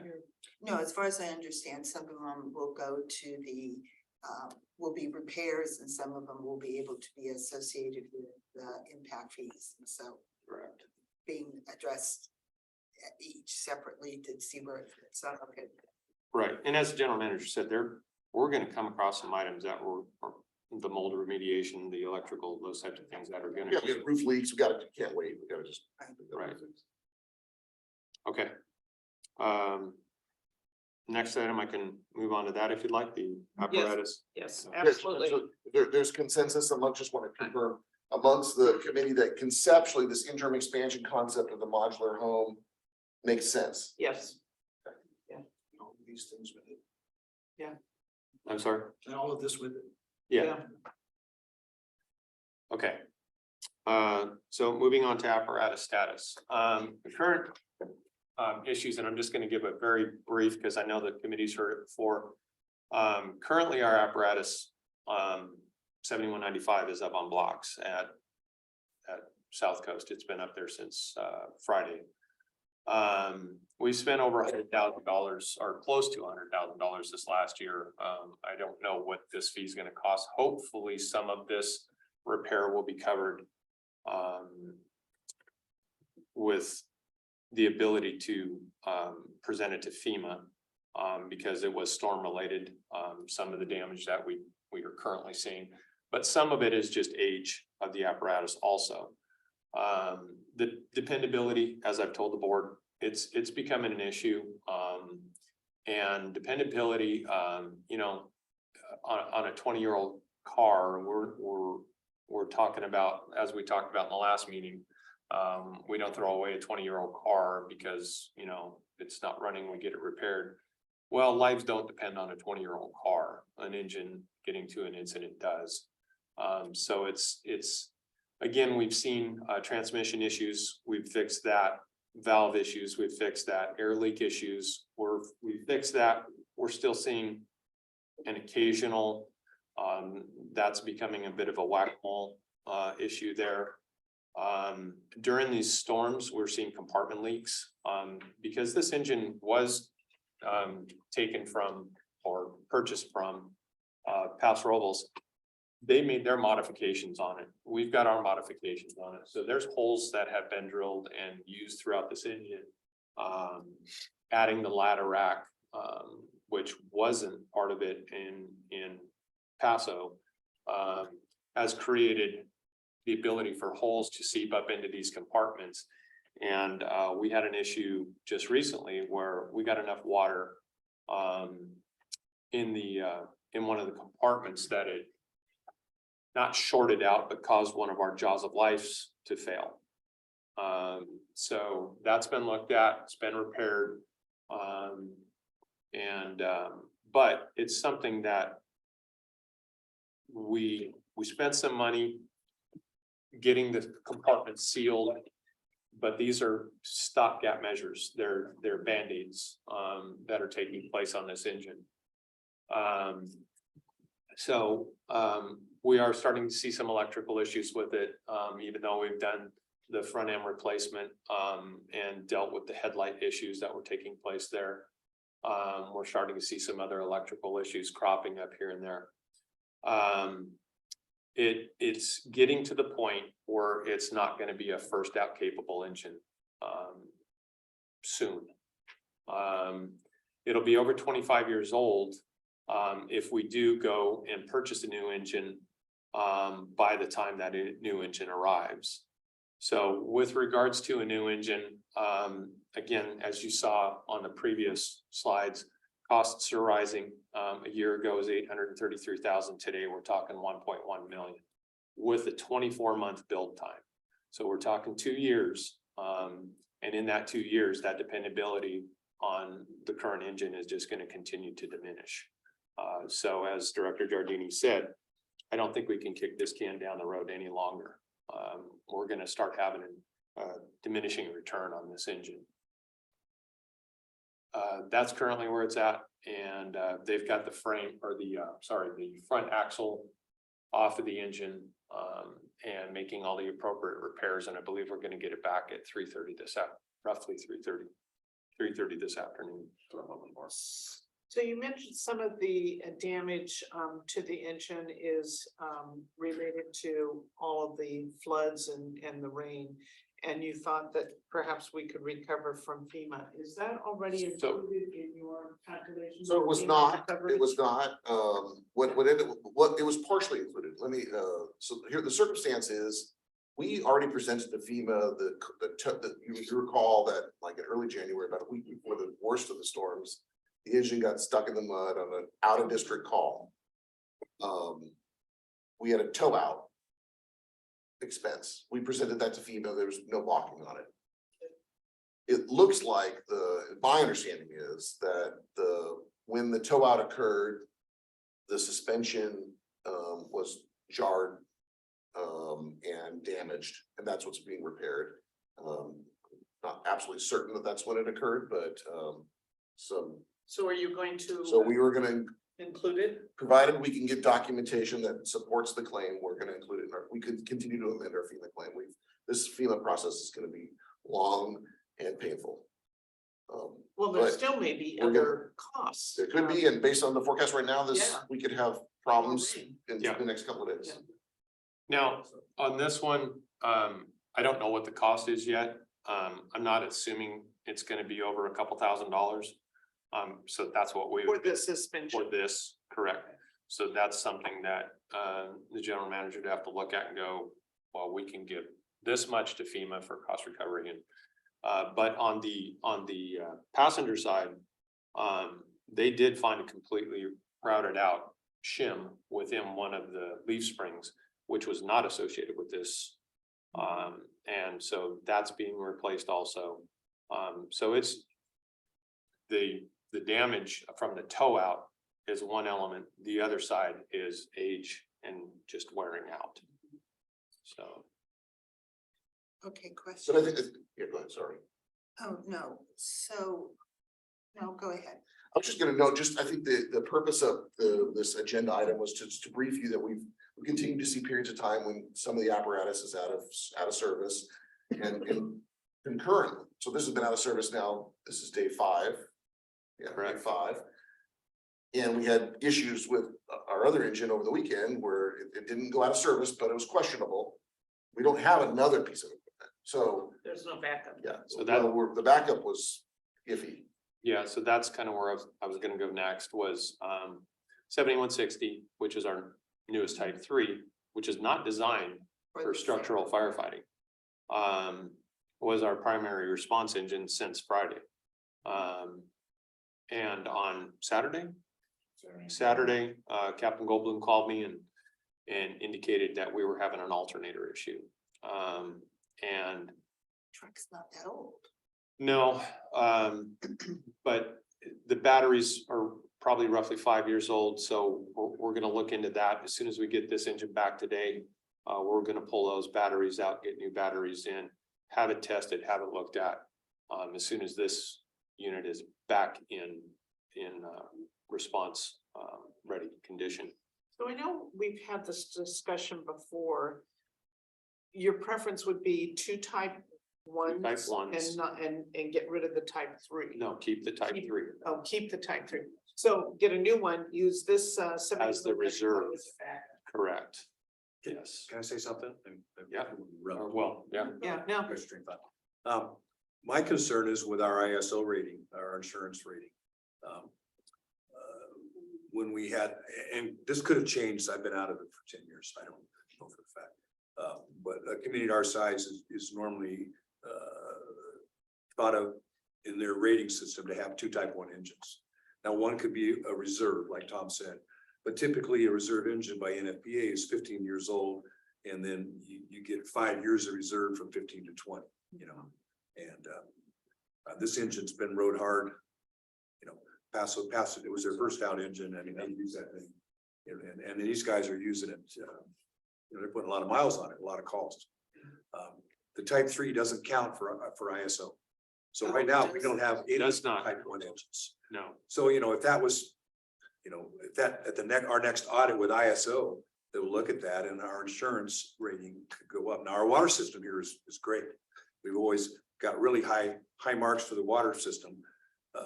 before we got marked down because we didn't have paid personnel. Now we have the paid personnel. Now what we're lacking, and obviously I know it's a lot of money. I don't know how to pay for it. But today we have not one type 1 engine in the district. Right now. But you hit the nail on the head. I mean, I think at our board meeting a little while ago, we all agreed. I mean, we'd love to buy you a new truck, right? And we have the money to buy the new truck. It was a replacement cost we couldn't fund on an annual basis. And so if we adjust the impact fees can't go to replacement funds, or can they? They cannot. They cannot. So that doesn't help us there. So Well- back to, how do I get money into your department? How do I get money to help you out? I mean, do we borrow it from another department and pay it back? How do I get money to buy you a fire truck? I Well, mean, is it a replacement then, or is it new? So the master plan suggests that we would have, if it's adopted by the Yeah. board, that we would have 2 type 1 engines. That would allow you to use the capital impact fees to make the initial purchase of the second type 1, the one that doesn't exist right now. But then the district has to fund its future replacement. Right, Yeah, and that's yeah. where we fell And- short. and So we how did- do- The we did replacement bump- asset. Yeah, we did bump the asset replacement from 10 to 15 years, if you recall. Right, The last meeting. That stretches that out a little bit. There are, as the general manager mentioned, volatile opportunities with out-of-county assignments. Will it happen every year? I don't know. and that replacement cost fund was how much a year? Wasn't it 30-some thousand, 40-some thousand? But for tied to a new engine you're speaking of, or, Was it? well, it'd be spread out The over asset 15 years. So replacement. let's say you take 15 a $1.2 million divided over 15 years, it'd be like $90,000 a year. It didn't Oh, really is make a difference, moving it from 10 to 15 10 to years. 15. Yeah. But the thing, that's still the problem. And I don't, so, $90,000 a year on this, when we go back to item number. Well, after 2008, the asset replacement account was not funded. Right, And so that's what caused the deficit. So we're Right. now trying to, how Yeah, do we make up for that in an accelerated way right, to where we can, purchase a new fire truck. Yeah. Right. yeah. So So what- get me there. what we I have, I wish I could. Well, Well, I mean, don't have the solution, I- unfortunately. I don't.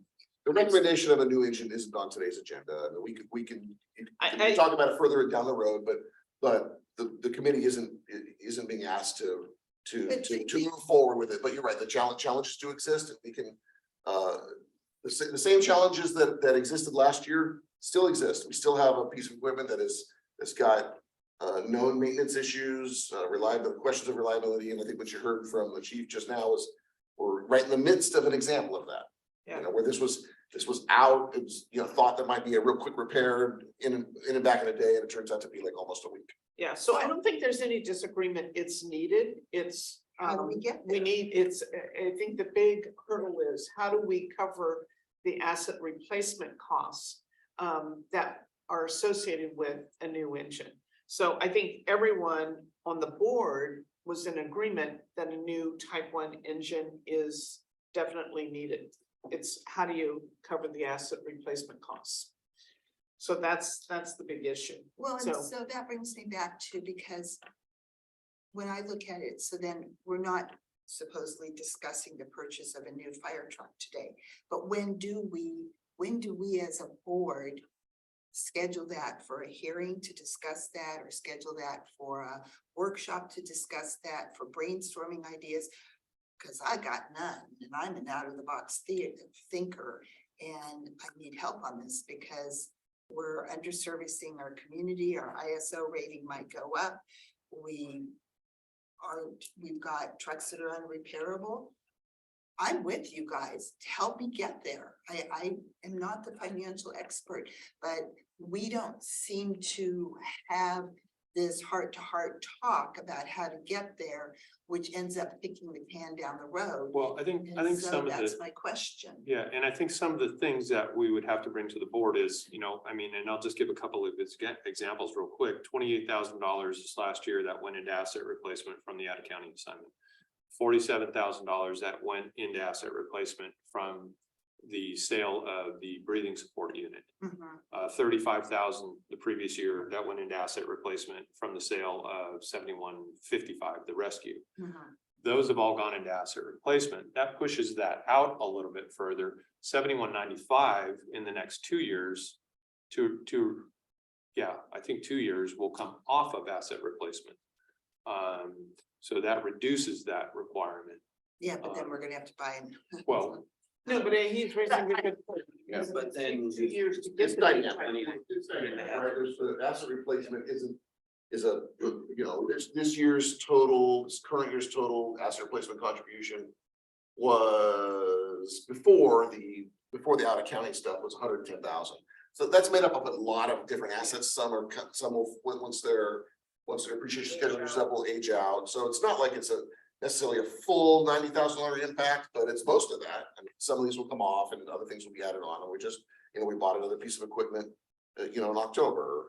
So that'll be coming on the schedule next year. Right, and so I mean, I don't know. I mean, this is why we're having this meeting here. It's Mhm. like, how do we get from being stuck in this spot to figuring out how to finance this and get the board, to feel comfortable with saying, okay, go buy a new fire truck is a question I've been asking for a little while in my head and ever since we told you you couldn't buy a new fire truck when it was 800, I thought it was $890,000 at the time, 833, because we couldn't figure out how to finance that asset replacement. If you come to us with some kind of, like what we did in the financial model today, or showing us, I mean, this may need to take us after the impact fees. Well, the impact fees aren't going to do this. I mean, I need some way to be able to spend money and know we're not going to go into a deficit even more than we are at 10 years to be a buying a new truck. well, yeah, and I would have to leave that up to the general manager in that regard because again, the financial model is a model, Mhm. okay, and it was conservatively done. Mhm. Whether or not, the board feels comfortable that we can beat that model and we'll be able to do the asset replacement, that's up to the board. So I think we know what the linchpin here is, because I think there's no disagreement. A new type 1 engine is needed.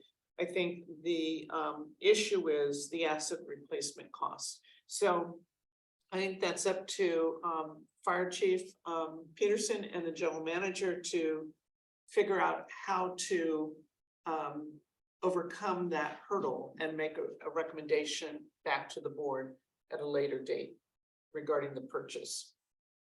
Because it's already been presented to the board and that was the big linchpin. Mhm. So I think it's really coming up with how that is addressed to say whether or not, if and when it's purchased. You look upset. Oh, I'm not upset. I don't have the silver It's just, bullet. he doesn't have it either. I mean, it's like, Money tree growing in the backyard. Yeah. No. Yeah, what do it's- we do? But I mean, you have control of what you have control of, Yeah. which is largely the expense side of the Yeah. ledger. So Debbie, what you're looking for is a reasonable expectation that asset management will. yeah, the big thing is we're kind of in this deficit because it wasn't funded for so many years.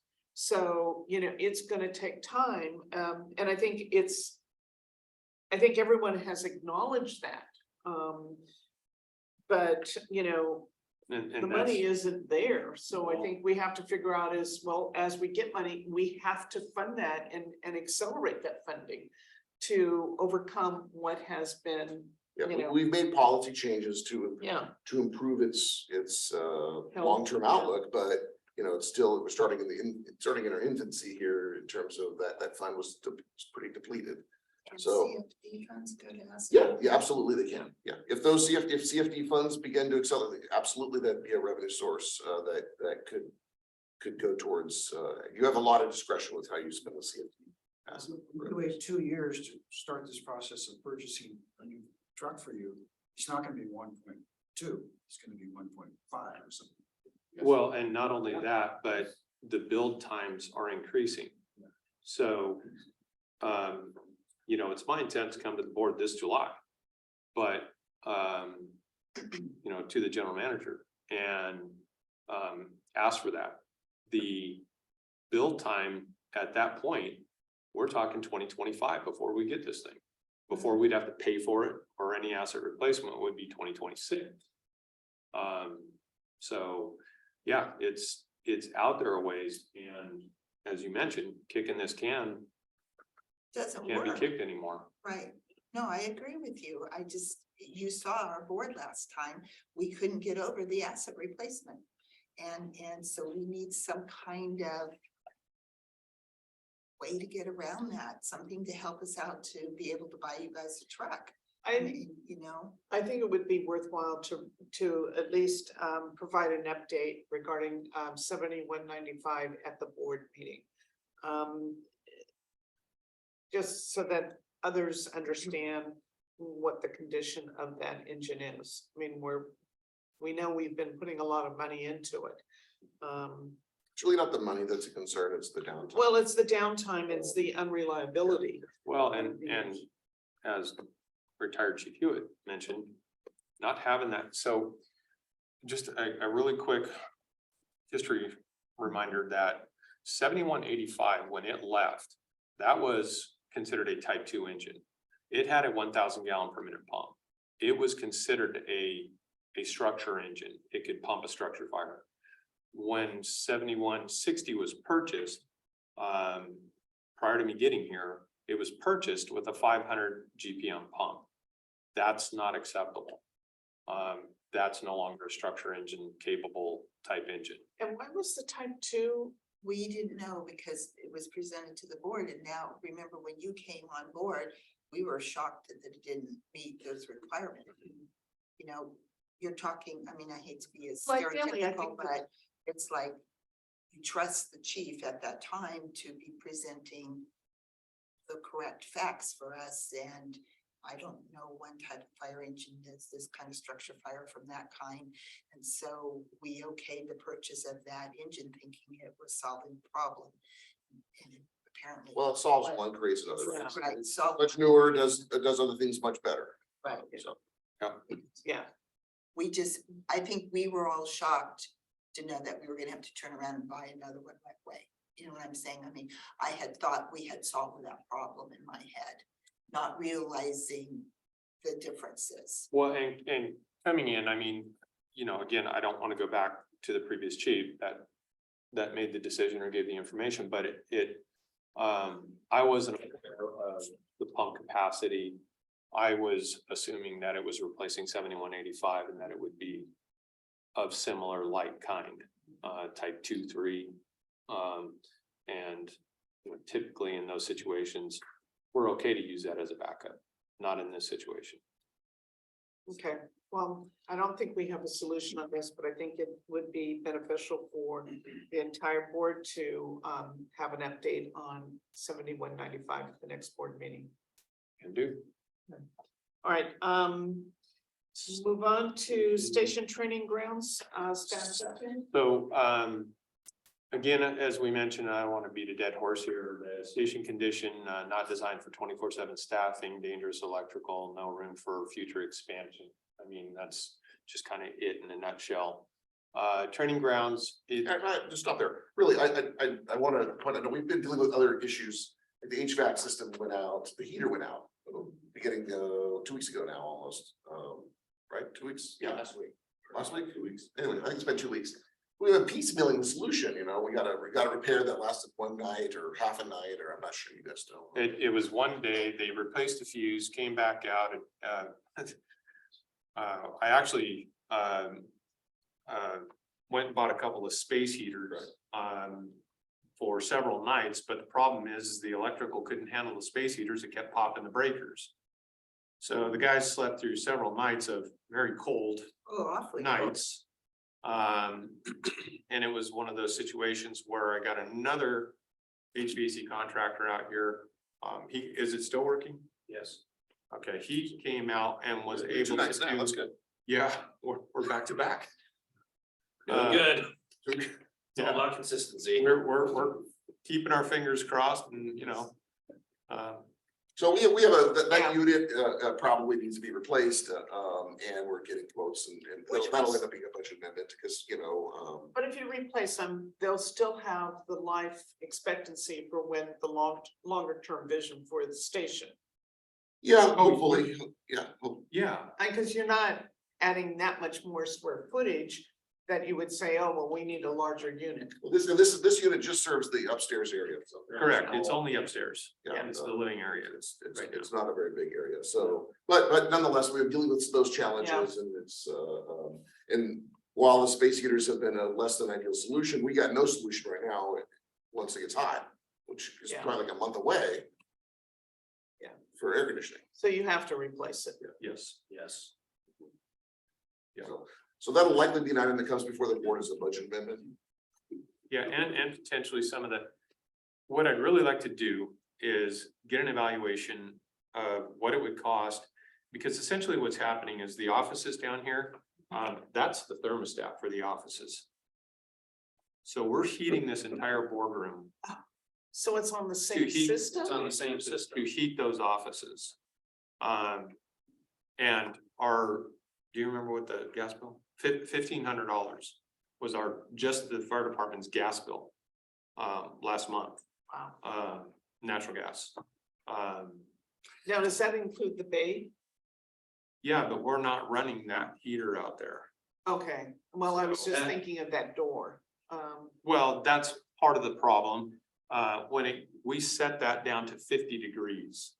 That's only at night. That's only at night that we turn it on. That So way this- we're this not really is- freezing. Gas prices have really skyrocketed. I mean, Yeah, and oh, Yeah, yeah, we, I feel, Really, really, We're aware of that. so. So we turn it down to 50 and that's basically, if we could go lower, we'd set it at 40 just to keep it to the point where we don't have freezing of the pumps. That's Yeah. essentially what we're worried about is, if your engine pump freezes, you can crack it. Yeah. Then we've got even bigger issues. So, yeah, as the general manager mentioned, that has to be resolved. I'd like to figure out, as they're doing that and potentially look at even coming back and going, okay, how do we divide these areas? So we're not heating this room to heat those smaller offices. And I think, going down that path and doing kind of what they call a mini split system, would be the best way to go about that. So I'm looking at potentially getting some bids on that. Along with that, first and foremost, we gotta get that fixed. Yeah. And then get some bids, to eliminate this and then the electrical issues.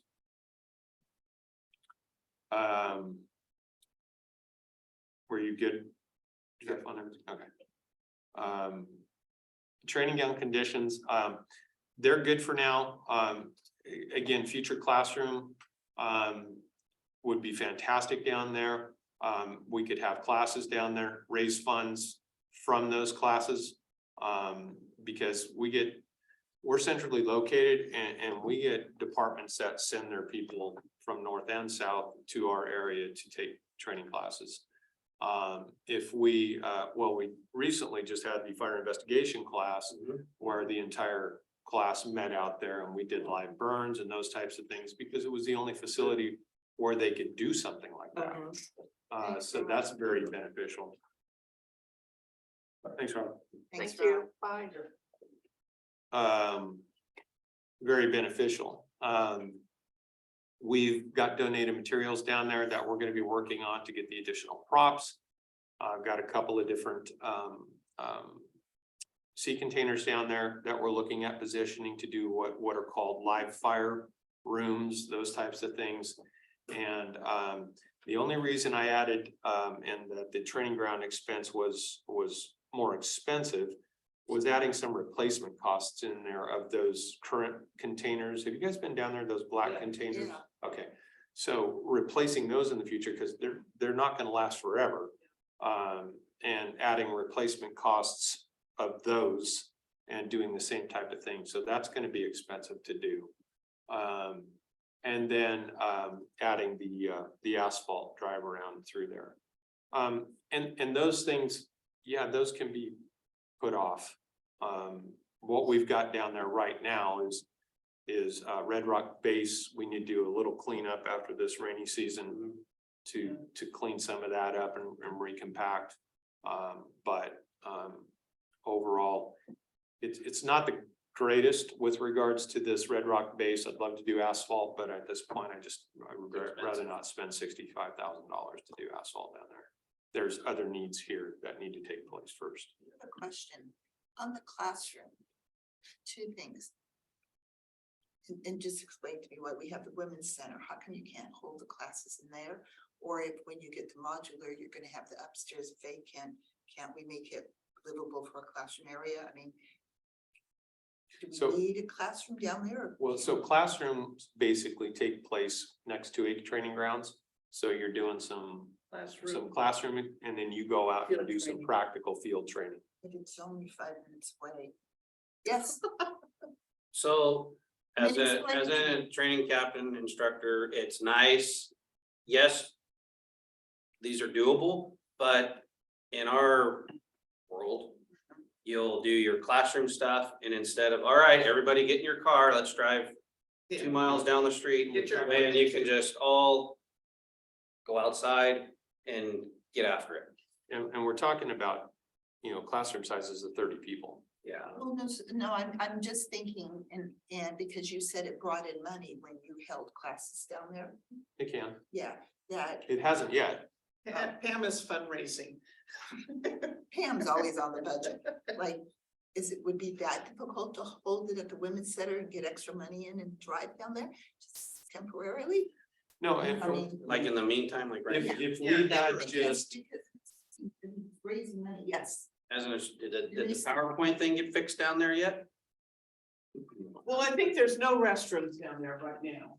So I think Right. ideally, you would want restrooms, you Correct. would want the classroom. You would want to be able to do the field training and classroom training both and have restrooms. Right, correct. And I think the problem is with the fire department, that field, having been out there and watched the guys lay out the hose, there's equipment that has to be, and depending upon what your field training is, I would think you would have to have gear on as well. So I think getting in a car and transporting the gear might make it a little cumbersome. Absolutely. But I That's a agree, multi- is there something that can be done in the We interim? can host, we're capable of hosting some training. Yeah, to host some But- training, We but can it would host be- training but it'll right be now, limited. and have hosted training right now that has not been field training per se. But even, with regards to their fire investigation training, they held the training, the classroom level in Paso and went down there. Yes, we can do that. Is it optimal? No. But with regards to it eats up the classroom time and extends the Sure. class by taking 30 students and all having them drive down here and then pick up and go back there. And then later the afternoon, drive back down here for that portion. So what they had to do was break the class up. right, I think it's just to say there's a larger opportunity in the future to do it. it would be the Yeah, best thing. I'm just trying to think of how to raise money to get us to the best thing. Yeah, Yeah, this isn't like, this is, basically, if we hosted training, we would process registration, we'd get a few bucks off the top. This isn't like, this isn't, No. it's not gonna move the needle. we're talking maybe a couple $1,000 for a class. Yeah, so one of our gas bills. Okay, Okay, I'm just asking. yeah. I promise one of these times I'll come with tape over my mouth and we'll get through this No, meeting it's good. so much faster. It's good questions. I'd rather you guys have the information than, Pam was Make trying to be assumptions. at the reception desk. I've got work. okay, so I guess that's pretty much it. Any questions on station, training grounds? No, I think it's a good long-term vision to have that. I mean, because we are fortunate to have that property to be able to That's- do that kind of, training. That's awesome. So, yeah, so I think, to host classroom training down there, I think that would be great. So, Well, and honestly, I don't see our reserves going away anytime soon, so it's kind of critical to get that bathroom down there eventually, because I'm I'm actually gonna be sending the flyer to Carrie today to start the recruitment again. Which will go into our staffing on this next item, kind of segues perfectly, Okay. but to get this, another academy going. Because we're losing some people again to full-time positions and And summer's coming. summer's coming, yep. Yeah, restrooms are real neat. I don't wanna underestimate that, like. There's no restroom anywhere near there. Mhm. So if someone has to go to the restroom, they gotta get in the car and drive away. Yeah. Or they're using what isn't really, you know, Can or you they're. bring in a porta potty? We have, Yeah. we've paid for porta potties, during the academy. During the academies, yes. Okay, staffing, So staffing.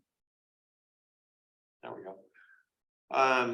So current staffing, in the staffing model, this is our current structure right now.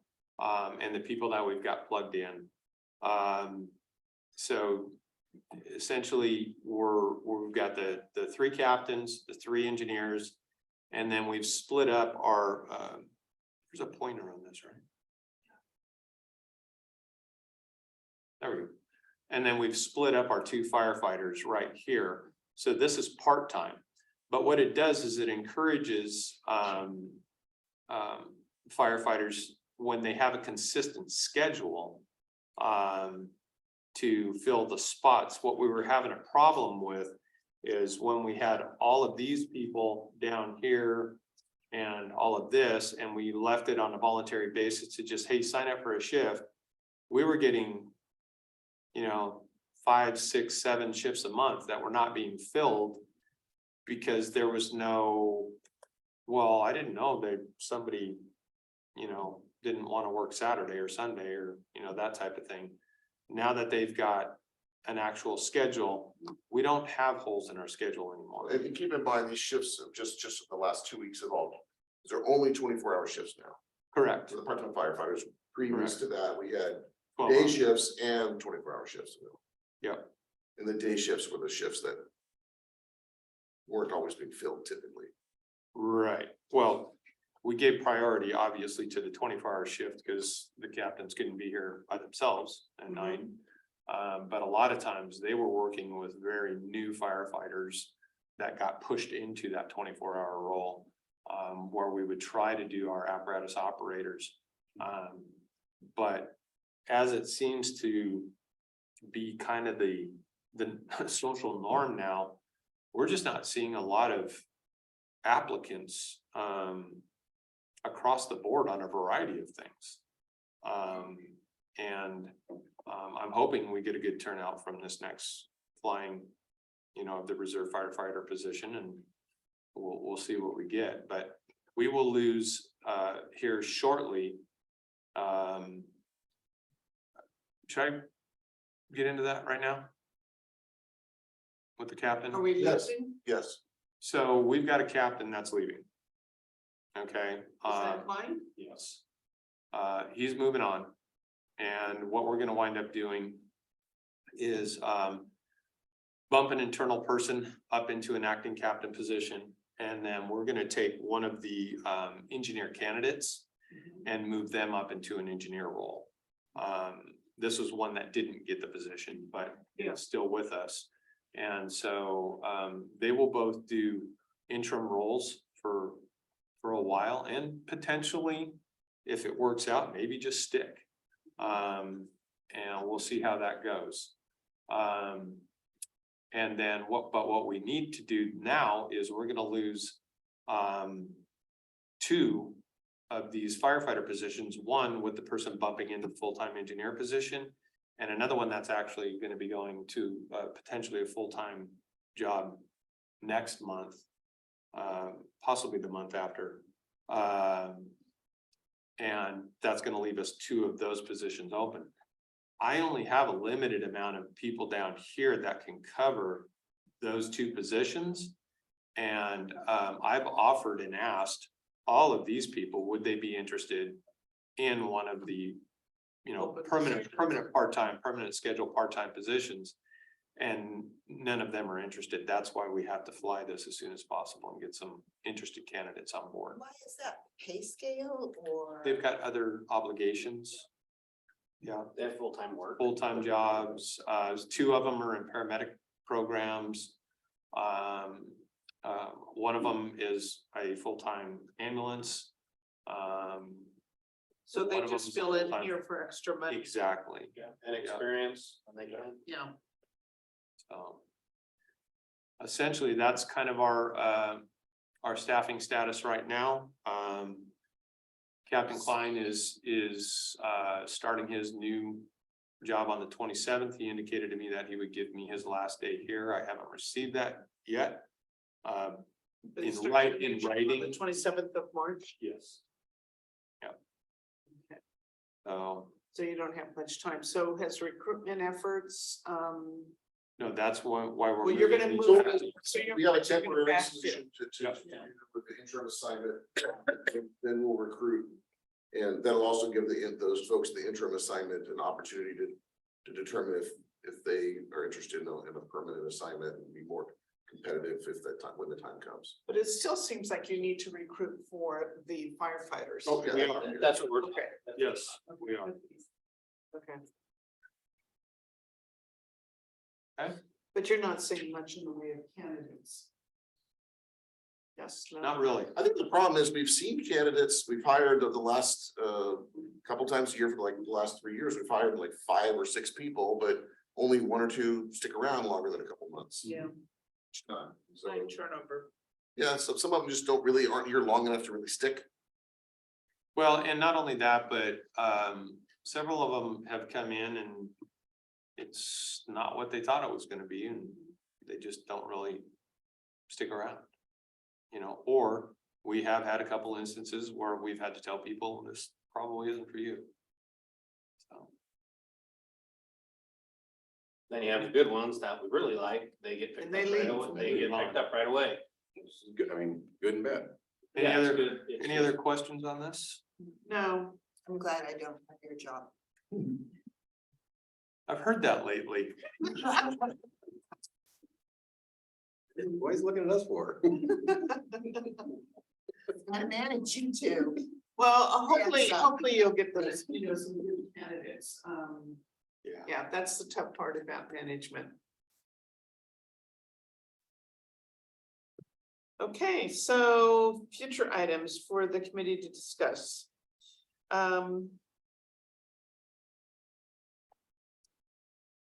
Ideas, topics, I have one I'd like to propose. okay, I had a really nice tour, chief, 2 days ago. And when we were out and about, topic came up about paramedics. And I had some personal experience with that 4 years ago when I had a heart attack. The fire department showed up first and they started treatment. Then the paramedics took over when they got there. So that there was a lag time between the two. So we discussed that a little bit. Would it be possible to, have some paramedics? And having just passed Measure A, we'd probably take another measure to fund that kind of thing. I told them I'd vote for it if it came up. So I guess I'd like to talk about the possibility of another measure in order to fund paramedics, if that's a reasonable thing to even pursue. I'd just like to talk about it. okay. So paramedic staffing. Okay. We actually had a study done in 2013. The district did that analyzed cost different, I mean, it's 10 years old now, but there are some cost factors of what it takes that was done for Templeton. That would compare to a basic life support to advanced life support service. So from a sort of a factor point of view, you could look at that. You could look at that. I could get that to you and you can explain it. Have you ever done any kind of emergency community training? Because a lot of your training is Like, sir. firefighters, yeah, Citizen Emergency Response Yeah. Team. yeah. It was for a while.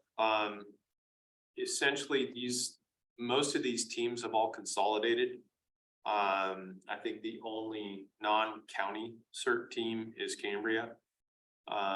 So when somebody does come up and they are a CERT member, we do direct them to the county right now.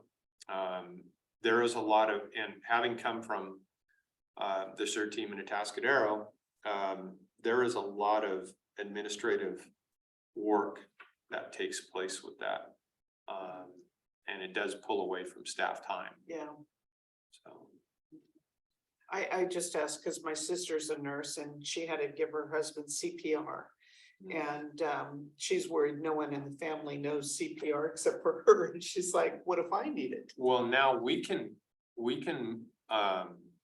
present classes here through the fire department, and that's some of the stuff that we're looking at doing through the, you know, the training of the training officer's position and training the community. But we would contract people in to just present, you know, CPR classes, AED classes in conjunction with that. There's a lot of private entities out there now that are doing that, and we do tend to, you know, refer them to the private entities. It's just a little easier than us spending time doing that. Snapping it. The only other thing that CERT really gets into is a little bit of what we call rescue scenarios, but we don't encourage people to actually start actively doing stuff when it comes to cribbing and what's the other term? Shoring and cribbing. Because it's a pretty detailed event to get somebody into where they're doing it properly. And if we've got a collapsed building, to be able to shore and crib properly to start extricating people from that building.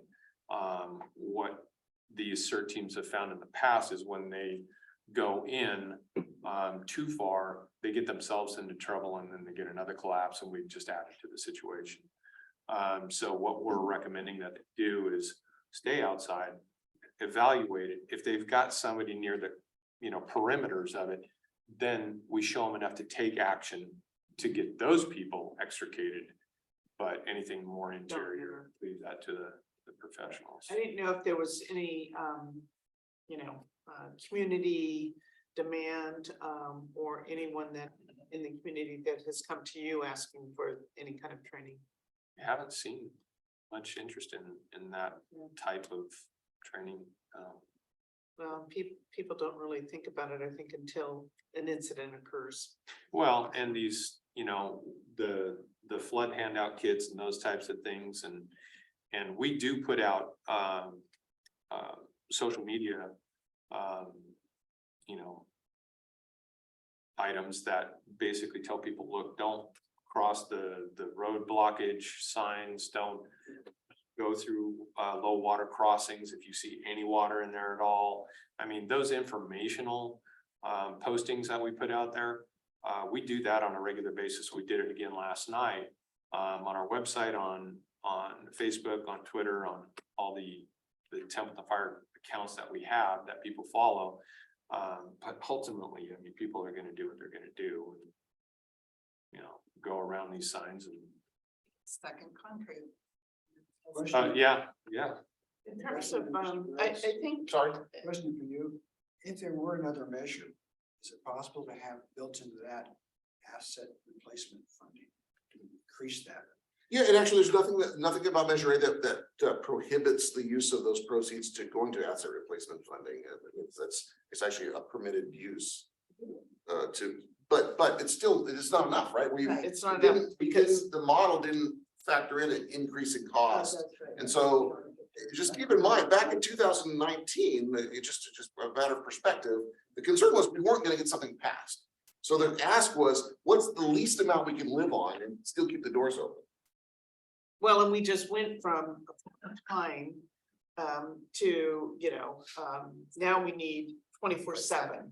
What we didn't take into consideration is, okay, if we're now 24/7 fire department, what do we need in terms of asset replacements? So we were or really assets? short-sighted in that respect, and that's why I Right, think maybe another measure might be due somehow to address some of those things, not short-sighted. Yeah, I mean, it was a big, I mean, all board members, we actually went door to door. and explain to people. Yeah. So there was a huge, effort, but I think, it's something we need to look at. And Yeah, that, just- so that's something that perhaps we can discuss in the future to say, is that, Keep in mind, An option. even to keep what we have going, we're gonna need more money. yeah, Without considering any of the things that are on the table, a new engine or third person staffing. We don't have enough money to keep two-person staffing. 8, 9, in years 8, 9, 10, right? I mean, it'll be very difficult to do that without new money. So if you wanna add expenses like three-person staffing, like we have right now, we'll absolutely need new revenue sources. And new revenue sources only come in through new development. You know, or something like we got with Measure A, right? Sure. So, and. Well, this is, I mean, I'll ask you at the next board meeting, but, so we just sent out the water letters, so we don't know who's taking them. Okay, so. No one's taken it yet, I can tell you that. what? No one's taken it yet. So agenda So you're saying items, there's I no- think we just need an update on the interim solutions that we discussed today. Just how progress is being made on those items. Staffing, the training grounds, the modulars. So those would be kind of, I think, for this committee to kind of keep apprised of. And then How I think that's there was quite a progressed. bit of talk earlier about, or discussion earlier about, okay, how. You know the needs coming up, how can they be funded? Yeah. Is that something you recommend the board as a whole tackle, or do you want those items back to this committee or to? I think it should be this committee first, and then if we need a board decision, then take it to the board, but I think it's, I disagree with that, what, because I think we, I mean, you and I have been involved in this for many years, and Mhm. so like, I think we need either input from the whole board or a workshop on it or something. on the like that. asset replacement? Well, on funding, I mean, yeah, how to get the asset replacement funded and how to get. No, but I'm talking about just for our agenda, future agenda items for this Oh. committee. Oh, for this committee. For Oh, this I'm sorry, committee. I'm sorry. Yeah. Yeah, you should know if that's something you expected to come back to this committee at a future meeting. The issue of Well, just. my question funding. is. I don't have do you want answers, it- Do but you I- want but it just to I- come back? Do you to want, your question is for an agenda item for the board, can we talk about asset replacement? And I think that's for you to address to the general manager. But the agenda item we're discussing is future agenda items for this committee. Oh, okay. I'm okay with what we have. Yeah. So, So, and then we had asked Jeff to bring the 10-year model to the board and show it to all the board. And so then at that point, would we be able to discuss if that's an agenda item, whether or not we need to have a special board meeting on that, or one of our board meetings set aside for that, or to have a workshop on it? Yeah, I think you could, or I mean, it's part of it, it's a component of it, certainly. on the 10-year model, because you're looking. No, she's saying I'm that saying- while the 10-year model is being reviewed. Oh, to there's have the more that discussion the board about the wants to dive asset into this more replacement. deeply. Yeah, or say, okay, we've got the 10-year model information in front of us. Here is what the fire department needs as far as the building, the fire trucks, the training center, the, repair costs versus capital improvements, all these things, like, should we either set aside a specific board meeting and look at how do we handle this thing that we're, trying not to kick down the road, or do we need to set a workshop for it?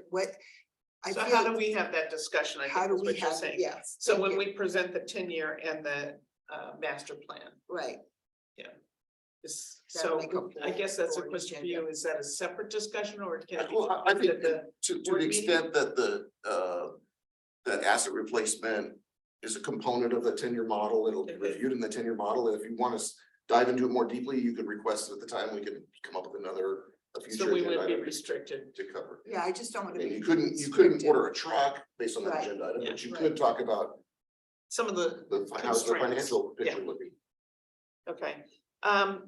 So paramedic staffing, asset replacement measure, and then just interim solutions updates. That you presented today, the staffing, the training grounds, and then the modular and some of the short-term repairs. You're talking about continuing in the committee. This Or, committee. yeah, okay. Yeah. Okay, anything else then that we need to think about? Okay, and certainly we can add to this list. Yeah, in the meantime, I'll get you the city gate study and just point out where those numbers were and, you know. It doesn't preclude further discussion on it. It's just, I know it's a new cost. It's an additional cost. All right, well then that concludes our meeting, so we'll adjourn at 12:20. Oh, I did it 12:20, it's close enough. All right, well, thank you, everyone. Thank you for all that information.